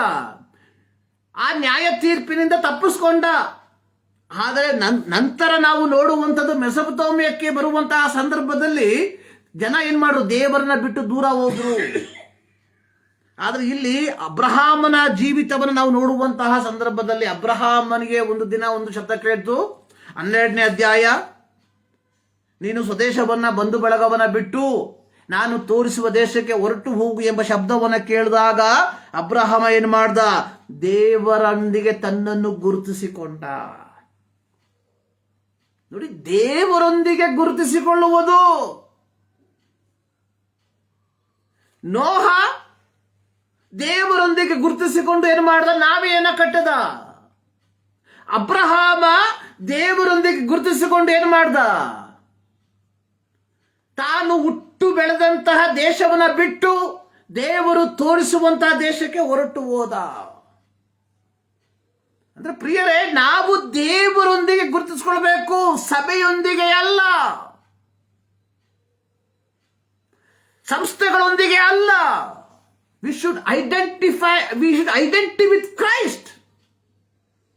ದೇವರೊಂದಿಗೆ ಗುರುತಿಸಿಕೊಳ್ಳುವಂಥದ್ದು. ಸೊ ನಾವು ದೇವರೊಂದಿಗೆ ಗುರುತಿಸಿಕೊಳ್ಳುವವರಾಗಿದ್ದೇವಾ? ನೋಡಿ, ಯೇಸುಸ್ವಾಮಿ ತನ್ನ ದೌತ್ಯವನ್ನ ಮುಗಿಸಿ ಆತನು ಪರಲೋಕಕ್ಕೆ ಒಯ್ಯಲ್ಪಡುವುದಕ್ಕಿಂತ ಮುಂಚಿತವಾಗಿ ತನ್ನ ಶಿಷ್ಯರಿಗೆ ಹೇಳಿದ್ದು, ಮತ್ತಾಯ 28 ಏನ್ ಹೇಳಿದ್ದಾರೆ? ನೀವು ಹೊರಟು ಹೋಗಿ ಎಲ್ಲಾ ದೇಶಗಳ ಜನರನ್ನು ಶಿಷ್ಯರನ್ನಾಗಿ ಮಾಡಿರಿ, ಅವರಿಗೆ ತಂದೆಯ ಮಗನ ಪವಿತ್ರಾತ್ಮನ ಹೆಸರಿನಲ್ಲಿ ದೀಕ್ಷಾ ಸ್ನಾನ ಮಾಡಿಸಿ. ಬ್ಯಾಪ್ಟೈಸ್ ದೆಮ್ ಅಂದ್ರೆ ಏನು? ಅಂದ್ರೆ ಸೆಟ್ ಅಪಾರ್ಟ್, ಬೇರ್ಪಡಿಸ್ರಿ ಅಂತ ಹೇಳ್ಬಿಟ್ಟು ದೀಕ್ಷಾಸ್ಥಾನವನ್ನ ಮಾಡಿಕೊಂಡಂತ ನಾವೆಲ್ಲರೂ ಒಂದು ಪ್ರತ್ಯೇಕವಾದ ಸ್ಥಳದಲ್ಲಿ ಹೋಗಿ ವಾಸ ಮಾಡಬೇಕು ಎಂಬುದಾಗಿ ಅಲ್ಲ. ಸೊ ನಾವು ಈ ಲೋಕದಲ್ಲಿ ವಾಸಿಸ್ತಾ ಇದ್ದೇವೆ. ಸೊ ವಿ ಹ್ಯಾವ್, ನಮ್ಮ ಸುತ್ತಮುತ್ತಲೂ ಅನೇಕ ಜನರು ವಾಸ ಮಾಡ್ತಾ ಇದ್ದಾರೆ. But in the midst of that, ಅವುಗಳ ಮಧ್ಯದಲ್ಲಿ ನಾವು ನೋಹನ ಹಾಗೆ, ಅಬ್ರಹಾಮನ ಹಾಗೆ ಯೇಸು ಕ್ರಿಸ್ತನೊಂದಿಗೆ ಗುರುತಿಸಲ್ಪಡುವವರಾಗಿರಬೇಕು. ನಾವು ಹಂಗಲ್ಲ. ನಾನು ಸಾಧಾರಣವಾಗಿ ಒಂದು ಮಾತಾಡ್ತೇನೆ. ಸಮುದ್ರದಲ್ಲಿ ಒಂದು ಮೀನಿದೆ, ಹೀಲ್ ಎಂಬುದಾಗಿ ಅದರ ಹೆಸರು, HAIL. ಆ ಒಂದು ಮೀನಿನ ಪ್ರತ್ಯೇಕತೆ ಏನಂತ ಹೇಳಿದ್ರೆ, ಅದರ ಏನು ತಲೆ ಬಂದ್ಬಿಟ್ಟು ಮೀನ್ ತರ, ಬಾಲ ಬಂದ್ಬಿಟ್ಟು ಹಾವು ತರ. ಸೊ ಅದರಿಂದ ಇದೇನ್ ಮಾಡ್ತದೆ, ಮೀನು ಬರ್ಬೇಕಾದ್ರೆ ತಲೆ ತೋರಿಸುತ್ತೆ, ಹಾವು ಬಂದ್ರೆ ಬಾಲ ತೋರಿಸುತ್ತೆ. ಅಂದ್ರೆ ಟು ಎಸ್ಕೇಪ್. ನಾವು ಆ ಥರ ಭಾನುವಾರ ಕ್ರೈಸ್ತರು, ಸೋಮವಾರದಿಂದ ಶನಿವಾರ ತನಕ ಯಾರು ನಮ್ಮ ಮಧ್ಯದಲ್ಲಿ ತಾಡಾಗ್ಬಿಡ್ತೀವಿ ನಾವು. ಅಕ್ರೈಸ್ತರ ಜೊತೆ ಐಕ್ರೈಸ್ತರು, ದೇವರಿಲ್ಲದಂಥ ಜನರ ಜೊತೆಗೆ ದೇವರಿಲ್ಲದವರು. ಪ್ರಿಯರೇ, ಡ್ರಾಮಾ ಬಿಟ್ಬಿಡಿ.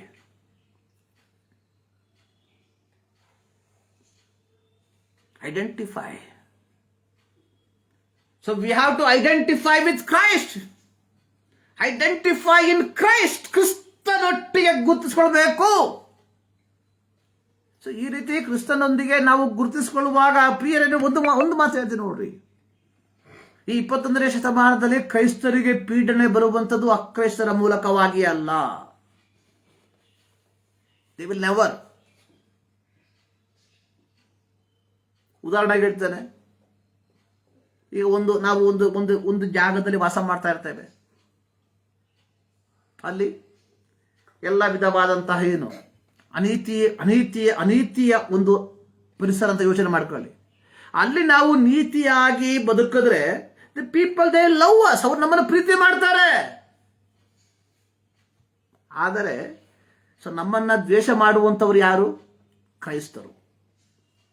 ಹೌದು ನೋಡಿ, ಕ್ರೈಸ್ತರ ಮಧ್ಯದಲ್ಲಿ ನಾವು ಕ್ರಿಸ್ತನ ಬೋಧನೆಗೆ ಅನುಗುಣವಾಗಿ ಜೀವಿಸಿದ್ರೆ, ಕ್ರೈಸ್ತತ್ವವನ್ನು ಕೇವಲ ನಾಮಕಾವಸ್ಥೆಗೆ ಮಾತ್ರ ಉಪಯೋಗಿಸುವಂತ ಜನಸಮೂಹ ಏನ್ ಮಾಡ್ತಾರೆ? ನಮ್ಮನ್ನ ಪೀಡಿಸ್ತಾರೆ.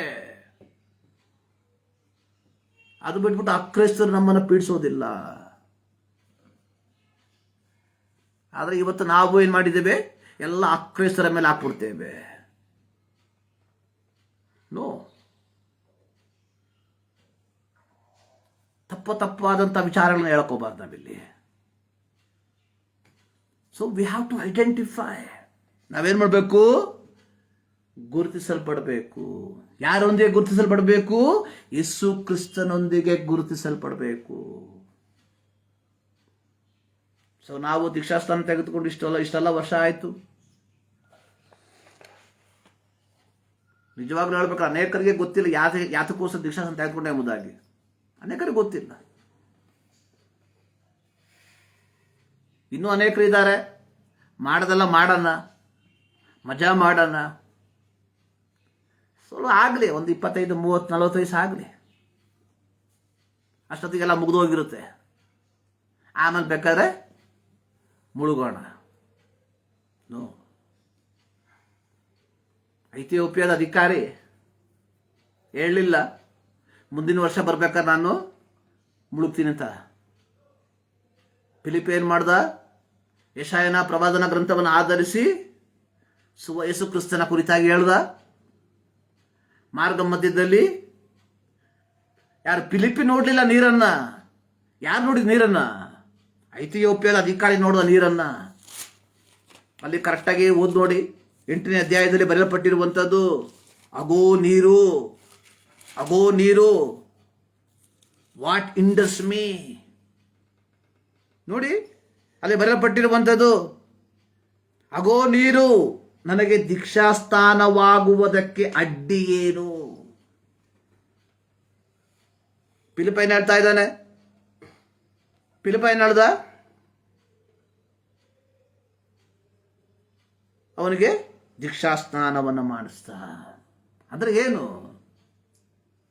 ಅಂದ್ರೆ ಕಂಚುಕಿ ಅಥವಾ ಫೈನಾನ್ಸ್ ಮಿನಿಸ್ಟರ್, ಹಣಕಾಸು ಮಂತ್ರಿ ಸುವಾರ್ತೆಯನ್ನ ಕೇಳಿ ತಾನು ಕ್ರಿಸ್ತನೊಂದಿಗೆ, ನೋಡಿ ನಾನು ಪ್ರಾರಂಭದಲ್ಲಿ ಹೇಳಿದ್ನಲ್ಲ, ಈತ ಹಣ ಕೊಟ್ಟು ಯಹೂದ ಧರ್ಮವನ್ನ ಸ್ವೀಕಾರ ಮಾಡಿದಂತ ವ್ಯಕ್ತಿ.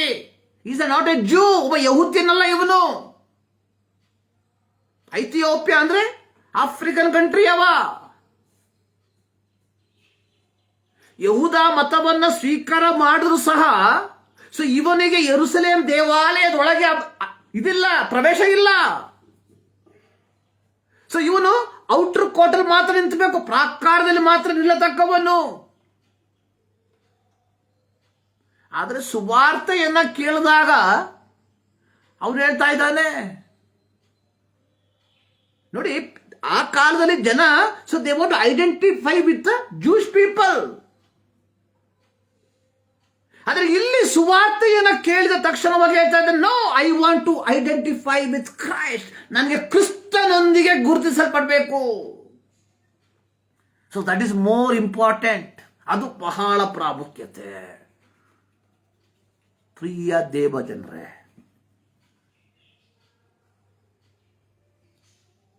ನಾವು ಕ್ರಿಸ್ತನೊಂದಿಗೆ ಗುರುತಿಸಲ್ಪಟ್ಟಿದ್ದೇವ.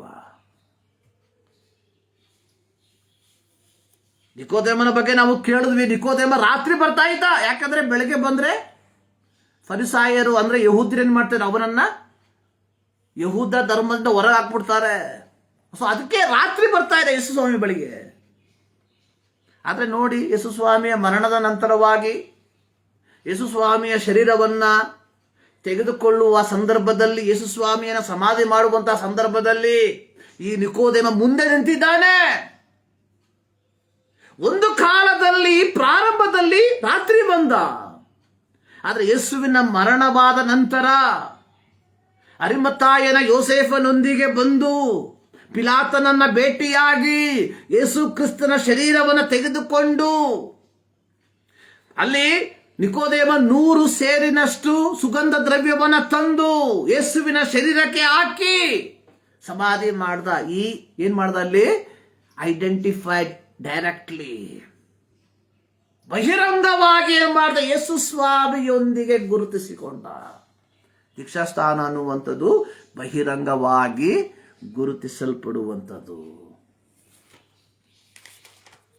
ಸೊ ನಮ್ಮಲ್ಲಿ ಎಷ್ಟು ಜನ ಬಹಿರಂಗವಾಗಿ ಗುರುತಿಸಲ್ಪಟ್ಟಿದ್ದೇವೆ? ರೋಮಪತ್ರಿಕೆ 10ನೇ ಅಧ್ಯಾಯ ಅದರ 9ನೇ ವಾಕ್ಯ, ನೀನು ಯೇಸುವನ್ನೇ ಕರ್ತನೆಂದು ಬಾಯಿಯಿಂದ ಅರಿಕೆ ಮಾಡಿಕೊಂಡು ದೇವರು ಆತನನ್ನು ಸತ್ತವರೊಳಗಿಂದ ಎಬ್ಬಿಸಿದನೆಂದು ಹೃದಯದಿಂದ ನಂಬಿದರೆ ರಕ್ಷಣೆಯಾಗ್ತದೆ. ಹೃದಯದಿಂದ ನಂಬುವುದರ ಮೂಲಕ ನೀತಿಯು, ಬಾಯಿಯಿಂದ ಅರಿಕೆ ಮಾಡುವುದರ ಮೂಲಕ ರಕ್ಷಣೆ ಆಗ್ತದೆ. ಗೊತ್ತಾಯ್ತಲ್ಲ? Identify, ಗುರುತಿಸಿಕೊಳ್ಳುವಂಥದ್ದು.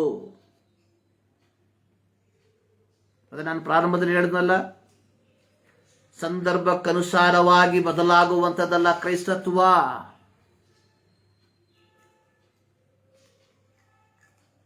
We have to identify. So ಈ ರೀತಿಯಾಗಿ ನಾವು ಕ್ರಿಸ್ತನೊಂದಿಗೆ ಗುರುತಿಸಲ್ಪಡಬೇಕಾದರೆ so we have to give price. ನಾವು ತೆತ್ತಬೇಕು. ಕೆಲವೊಮ್ಮೆ ಹಲವು ಕಾರ್ಯಗಳನ್ನು ನಾವು ಕಳ್ಕೊಳ್ಬೇಕಾಗ್ತದೆ. ಕೆಲವೊಮ್ಮೆ ಸಮಾಜದವರು ನಮ್ಮನ್ನು ದೂರಪಡಿಸ್ಬೋದು, ಬಂಧು ಮಿತ್ರರು ನಮ್ಮನ್ನು ತಳ್ಳಬಹುದು. ಬಟ್ ಇವತ್ತು ಕ್ರೈಸ್ತತ್ವದಲ್ಲಿ ಅನೇಕ ಸೋ ಕಾಲ್ಡ್ ಕ್ರೈಸ್ತರಿದ್ದಾರೆ.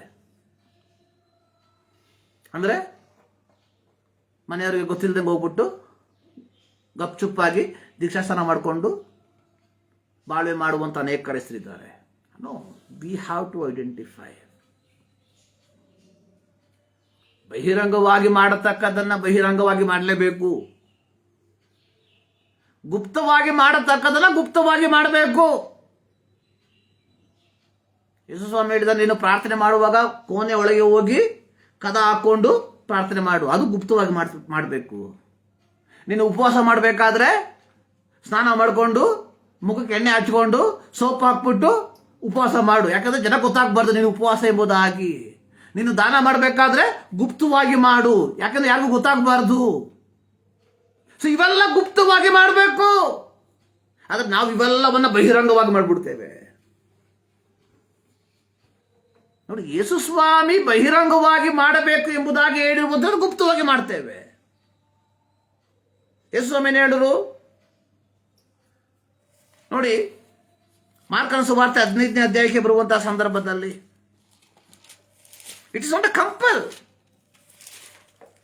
16ನೇ ಅಧ್ಯಾಯದಲ್ಲಿ ನೋಡ್ತೇವೆ, ಯೇಸು ಸ್ವಾಮಿ ತನ್ನ ಶಿಷ್ಯರಿಗೆ ಹೇಳಿದ್ದು, ನೀವು ಲೋಕದ ಎಲ್ಲ ಕಡೆಗೆ ಹೋಗಿ ಜಗತ್ತಿಗೆಲ್ಲ ಸುವಾರ್ತೆಯನ್ನು ಸಾರಿರಿ, ನಂಬಿ ದೀಕ್ಷಾಸ್ನಾನ ಮಾಡಿಸಿಕೊಳ್ಳುವವನು.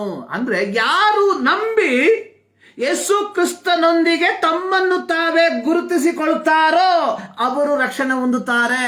ಅಂಥವ್ರು ಬಂದ್ರೆ ಸಾಕು. ಆದ್ರೆ ಇವತ್ತು ಸಭೆಗಳು ಹಂಗಲ್ಲ. ಬ್ರದರ್, ಸಿಸ್ಟರೇ, ನೀವು ಗುಪ್ತವಾಗಿ ದೀಕ್ಷಾಸ್ನಾನ ಮಾಡ್ಕೊಳ್ಳಿ, ಆಮೇಲೆ ನೀವು ಬಹಿರಂಗವಾಗಿ ಕಾಣಿಕೆ ಕೊಡಿ, ದಶಮ ಭಾಗ ಕೊಡಿ. ಅದಕ್ಕೋಸ್ಕರವಾಗಿ ಇವರು ಮುಳುಗಿಸೋದು. ಇವರು ಈ ಸಭೆಗಳು ಯಾಕೆ ಮುಳುಗಿಸ್ತಾರೆ ಅಂತ ಹೇಳಿದ್ರೆ ದುಡ್ಡಿಗೋಸ್ಕರ. ನೋಡಿ, ಇಲ್ಲಿ ಬರೆಯಲ್ಪಟ್ಟಿರುವಂತದ್ದು, ಯಾರು ನಂಬಿ ಯೇಸುವೇ ಕರ್ತನೆಂದು ಯಾರು ನಂಬಿ ದೀಕ್ಷಾಸ್ನಾನವನ್ನು ತೆಗೆದುಕೊಳ್ತಾರೆ, ಯಾರು ಯೇಸುವೇ ಕರ್ತನೆಂದು ನಂಬಿ ಯೇಸು ಕ್ರಿಸ್ತನೊಂದಿಗೆ ಗುರುತಿಸಿಕೊಳ್ತಾರೆ, ಅಂಥವರು ರಕ್ಷಣೆ ಹೊಂದುತ್ತಾರೆ. ನಾವು ಯಾವ ಗುಂಪಿಗೆ ಸೇರಿದ್ದೇವೆ ಯೋಚನೆ ಮಾಡಿ. ಸೊ ನಾವು ಕ್ರಿಸ್ತನೊಂದಿಗೆ ಗುರುತಿಸಿಕೊಂಡಿದ್ದೇವಾ? ದಿಸ್ ಇಸ್ ಅ ಪ್ರಶ್ನೆ.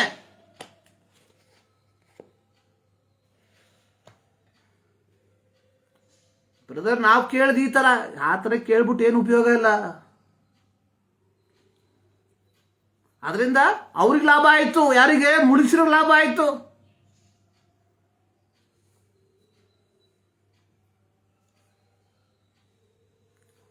ಹೋದ ವರ್ಷ ನಾನು ನನ್ನ ಸ್ನೇಹಿತರು ಒಂದು ಕಡೆ ಹೋಗಿದ್ವಿ, ಒಂದು ಮೀಟಿಂಗಿಗೆ. ಅಲ್ಲಿ ಹೋದಾಗ ಅಲ್ಲಿ ಸುಮಾರು 10 ಜನ ಏನೋ ದೀಕ್ಷಾಸನ ತೆಗೆದುಕೊಂಡ್ರು. ಈ ದೀಕ್ಷಾಸನ ಕೊಡುವಂಥ ಪಾಸ್ಟ್ರು ಒಬ್ಬೊಬ್ಬರಂತ 500 ರೂಪಾಯಿ ಪೀಗ್ತಾ ಇದ್ದಾನೆ. ಇದಲ್ಲ ದೀಕ್ಷಾಸ್ಥಾನ. ನೋಡಿ, ಇವತ್ತು ಸಮಾಜದಲ್ಲಿ ಕ್ರಿಸ್ತನ ಹೆಸರನ್ನ ಹೇಳಿಕೊಂಡು ನಡೆಯುವಂತ ಅನಾಚಾರಗಳ ನೋಡ್ರಿ. ದೀಕ್ಷಾಸ್ಥಾನ ಅನ್ನುವಂಥದ್ದು ಪೌರ ಹೇಳಿದ್ದು, ಗಲಾತ್ಯ ಪತ್ರಿಕೆಯಲ್ಲಿ ಹೇಳಿರುವಂಥದ್ದು ಏನು? ಕ್ರಿಸ್ತನನ್ನ ಧರಿಸಿಕೊಂಡವರಾಗಿದ್ದೀರಿ. ಅಂದ್ರೆ ದೀಕ್ಷಾಸ್ಥಾನವನ್ನ ತೆಗೆದುಕೊಳ್ಳುವಂತವನು ಕ್ರಿಸ್ತನನ್ನ ಧರಿಸಿಕೊಂಡಿದ್ದಾನೆ ಎಂಬುದಾಗಿ ಹೇಳುವಾಗ, ಸೊ ನಮ್ಮ ಜೀವಿತ ಕ್ರಿಸ್ತ ಕೇಂದ್ರಿತವಾಗಿರಬೇಕು. Christ centred life. ಏನು ಕ್ರಿಸ್ತ ಕೇಂದ್ರಿತ ಜೀವಿತ ಅಂದ್ರೆ? ನಾನು ಪ್ರಾರಂಭದಲ್ಲಿ ಹೇಳಿದಲ್ಲ, ಅಂತಿಯೋಕ್ಯದಲ್ಲಿ ಮೊದಲು ಕ್ರಿಸ್ತನ ಶಿಷ್ಯರಿಗೆ ಕ್ರೈಸ್ತರು ಎಂಬುದಾಗಿ ಕರೆದರು. ಕಾರಣ ಕ್ರಿಸ್ತನ ಬೋಧನೆಗೆ ಅನುಗುಣವಾಗಿ ಬದುಕಿದ್ರು. ಏನು ಕ್ರಿಸ್ತನ ಬೋಧನೆ ಓದ್ ನೋಡ್ರಿ ಬೈಬಲ್ನ, ಇವ್ರು ಹೇಳೋದು ಕೇಳ್ಕೋಬೇಡಿ. ಕ್ರಿಸ್ತನ ಬೋಧನೆ ಅಲ್ಲ ಕಾಣಿಕೆ, ಕ್ರಿಸ್ತನ ಬೋಧನೆ ಅಲ್ಲ ದಶಮ ಭಾಗ, ಕ್ರಿಸ್ತನ ಬೋಧನೆ ಅಲ್ಲ ಸಭೆ ಕಟ್ಟುವುದಕ್ಕೆ ದುಡ್ಡು ಕೊಡುವಂಥದ್ದು, ಕ್ರಿಸ್ತನ ಬೋಧನೆ ಅಲ್ಲ ಇದ್ಯಾವುದು. ಕ್ರಿಸ್ತನ ಬೋಧನೆ ಏನು ಅಂತ ಹೇಳಿದ್ರೆ, ಗಂಡಂದಿರೇ ನಿಮ್ಮ ಹೆಂಡತಿಯರನ್ನು ಪ್ರೀತಿಸಿರಿ. ಕ್ರಿಸ್ತನ ಬೋಧನೆ ಏನು ಅಂತ ಹೇಳಿದ್ರೆ, ಮಕ್ಕಳೇ ನಿಮ್ಮ ತಂದೆ ತಾಯಿಗಳಿಗೆ ವಿಧೇಯರಾಗಿರ್ರಿ. ಕ್ರಿಸ್ತನ ಬೋಧನೆ ಏನು ಅಂತ ಹೇಳಿದ್ರೆ, ಹೆಂಡತಿಯರೇ ನಿಮ್ಮ ಗಂಡಂದಿರಿಗೆ ಅಧೀನರಾಗಿರ್ರಿ. ಕ್ರಿಸ್ತನ ಬೋಧನೆ ಏನು ಅಂತ ಹೇಳಿದ್ರೆ, ನಿಮ್ಮ ವೈದಿಗಳನ್ನ ಪ್ರೀತಿ ಮಾಡ್ರಿ. ಕ್ರಿಸ್ತನ ಬೋಧನೆ ಏನು ಅಂತ ಹೇಳಿದ್ರೆ, ನಿನ್ನ ದೇವರಾದ ಯೆಹೋವನನ್ನ ಪೂರ್ಣ ಹೃದಯದಿಂದ, ಪೂರ್ಣ ಪ್ರಾಣದಿಂದ, ಪೂರ್ಣ ಭಕ್ತಿ, ಪೂರ್ಣ ಹೃದಯದಿಂದ ಪ್ರೀತಿ ಮಾಡ್ರಿ. ಅಷ್ಟೇ ಕ್ರಿಸ್ತನ ಬೋಧನೆ. ಕ್ರಿಸ್ತನ ಬೋಧನೆ ಒಂದು, ದೇವರನ್ನ ಪ್ರೀತಿ ಮಾಡಬೇಕು. ಯಾವ ರೀತಿ? ಪೂರ್ಣವಾಗಿ. ಕ್ರಿಸ್ತನ ಬೋಧನೆ ಎರಡು ಏನು? ನಿನ್ನ ನೆರೆಯವನನ್ನ ಪ್ರೀತಿ ಮಾಡಬೇಕು. ಯಾವ ರೀತಿ ಪ್ರೀತಿ ಮಾಡಬೇಕು? ನಿನ್ನಂತೆಯೇ ಪ್ರೀತಿ ಮಾಡಬೇಕು. ಅಂದ್ರೆ ನಿನ್ನನ್ನು ನೀನು ಯಾವ ರೀತಿಯಾಗಿ ಪ್ರೀತಿ ಮಾಡ್ತೀಯೋ ಅದೇ ರೀತಿ ನಿನ್ನ ನೆರೆಯವನನ್ನ ಪ್ರೀತಿ ಮಾಡಬೇಕು. ಇವೆರಡೇ ಕ್ರಿಸ್ತನ ಬೋಧನೆ.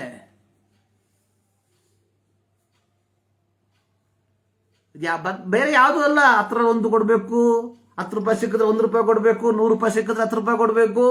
ಯಾವುದೂ ಅಲ್ಲ ಕ್ರಿಸ್ತನ ಬೋಧನೆ.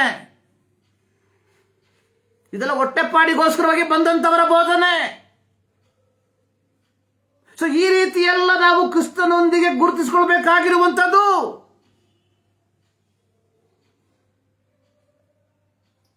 ಪ್ರಿಯರೇ, identify with Christ, mark by baptism.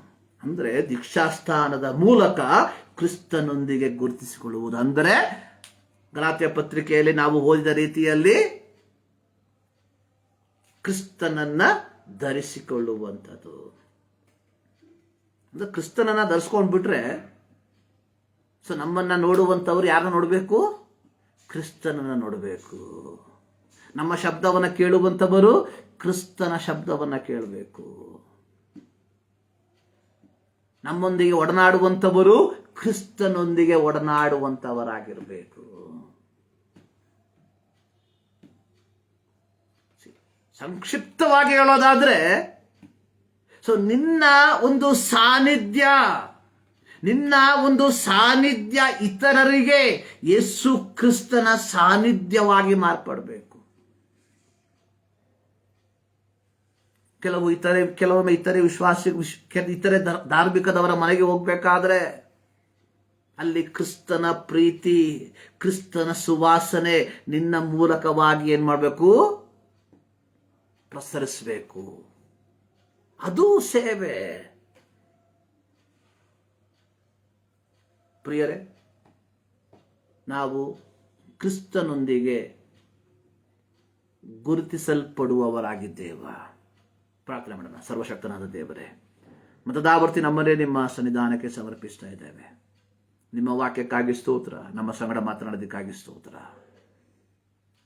ಕರ್ತನೆ, ನಿಮ್ಮೊಂದಿಗೆ ನಾವು ಗುರುತಿಸಿಕೊಂಡು ನಮ್ಮನ್ನು ನೋಡುವಂಥವರು ನಿಮ್ಮನ್ನು ನೋಡುವಂತೆ, ನಮ್ಮ ಶಬ್ದವನ್ನು ಕೇಳುವಂಥವರು ನಿಮ್ಮ ಶಬ್ದವನ್ನು ಕೇಳುವಂತೆ ನಮ್ಮನ್ನು ಮಾರ್ಪಡಿಸು. ಈ ಮುಂಜಾನೆಯಲ್ಲಿ ಮತ್ತು ನಾವರ್ತಿ ನಮ್ಮನ್ನು ಸಂಪೂರ್ಣವಾಗಿ ನಿಮ್ಮ ಕರಳಿಗೆ ಒಪ್ಪಿಸಿಕೊಡ್ತಾ ಇದ್ದೇವೆ. ಪ್ರಾರ್ಥನೆಗಳಿಗಾಗಿ ಸ್ತೋತ್ರ. ಯೇಸು ಕ್ರಿಸ್ತನ ಅದ್ಭುತ ನಾಮದಲ್ಲಿ ಬಿಡುತ್ತೇವೆ ತಂದೆ. ನಮ್ಮ ಕರ್ತನಾದ ಯೇಸು ಕ್ರಿಸ್ತನ ಕೃಪೆ, ತಂದೆಯಾದ ದೇವರ ಪ್ರೀತಿ, ಪವಿತ್ರಾತ್ಮನ ಅನ್ಯೋನ್ಯತೆ ನಮ್ಮೆಲ್ಲರ ಸಂಗಡ ಸದಾ ಕಾಲವು ನೆಲೆಗೊಂಡಿರಲಿ. ಈ ಮುಂಜಾನೆಯಲ್ಲಿ ಮತ್ತು ನಾವರ್ತಿ ದೇವರು ನಿಮ್ಮೆಲ್ಲರನ್ನ ಧಾರಾಳವಾಗಿ ಆಶೀರ್ವದಿಸಲಿ.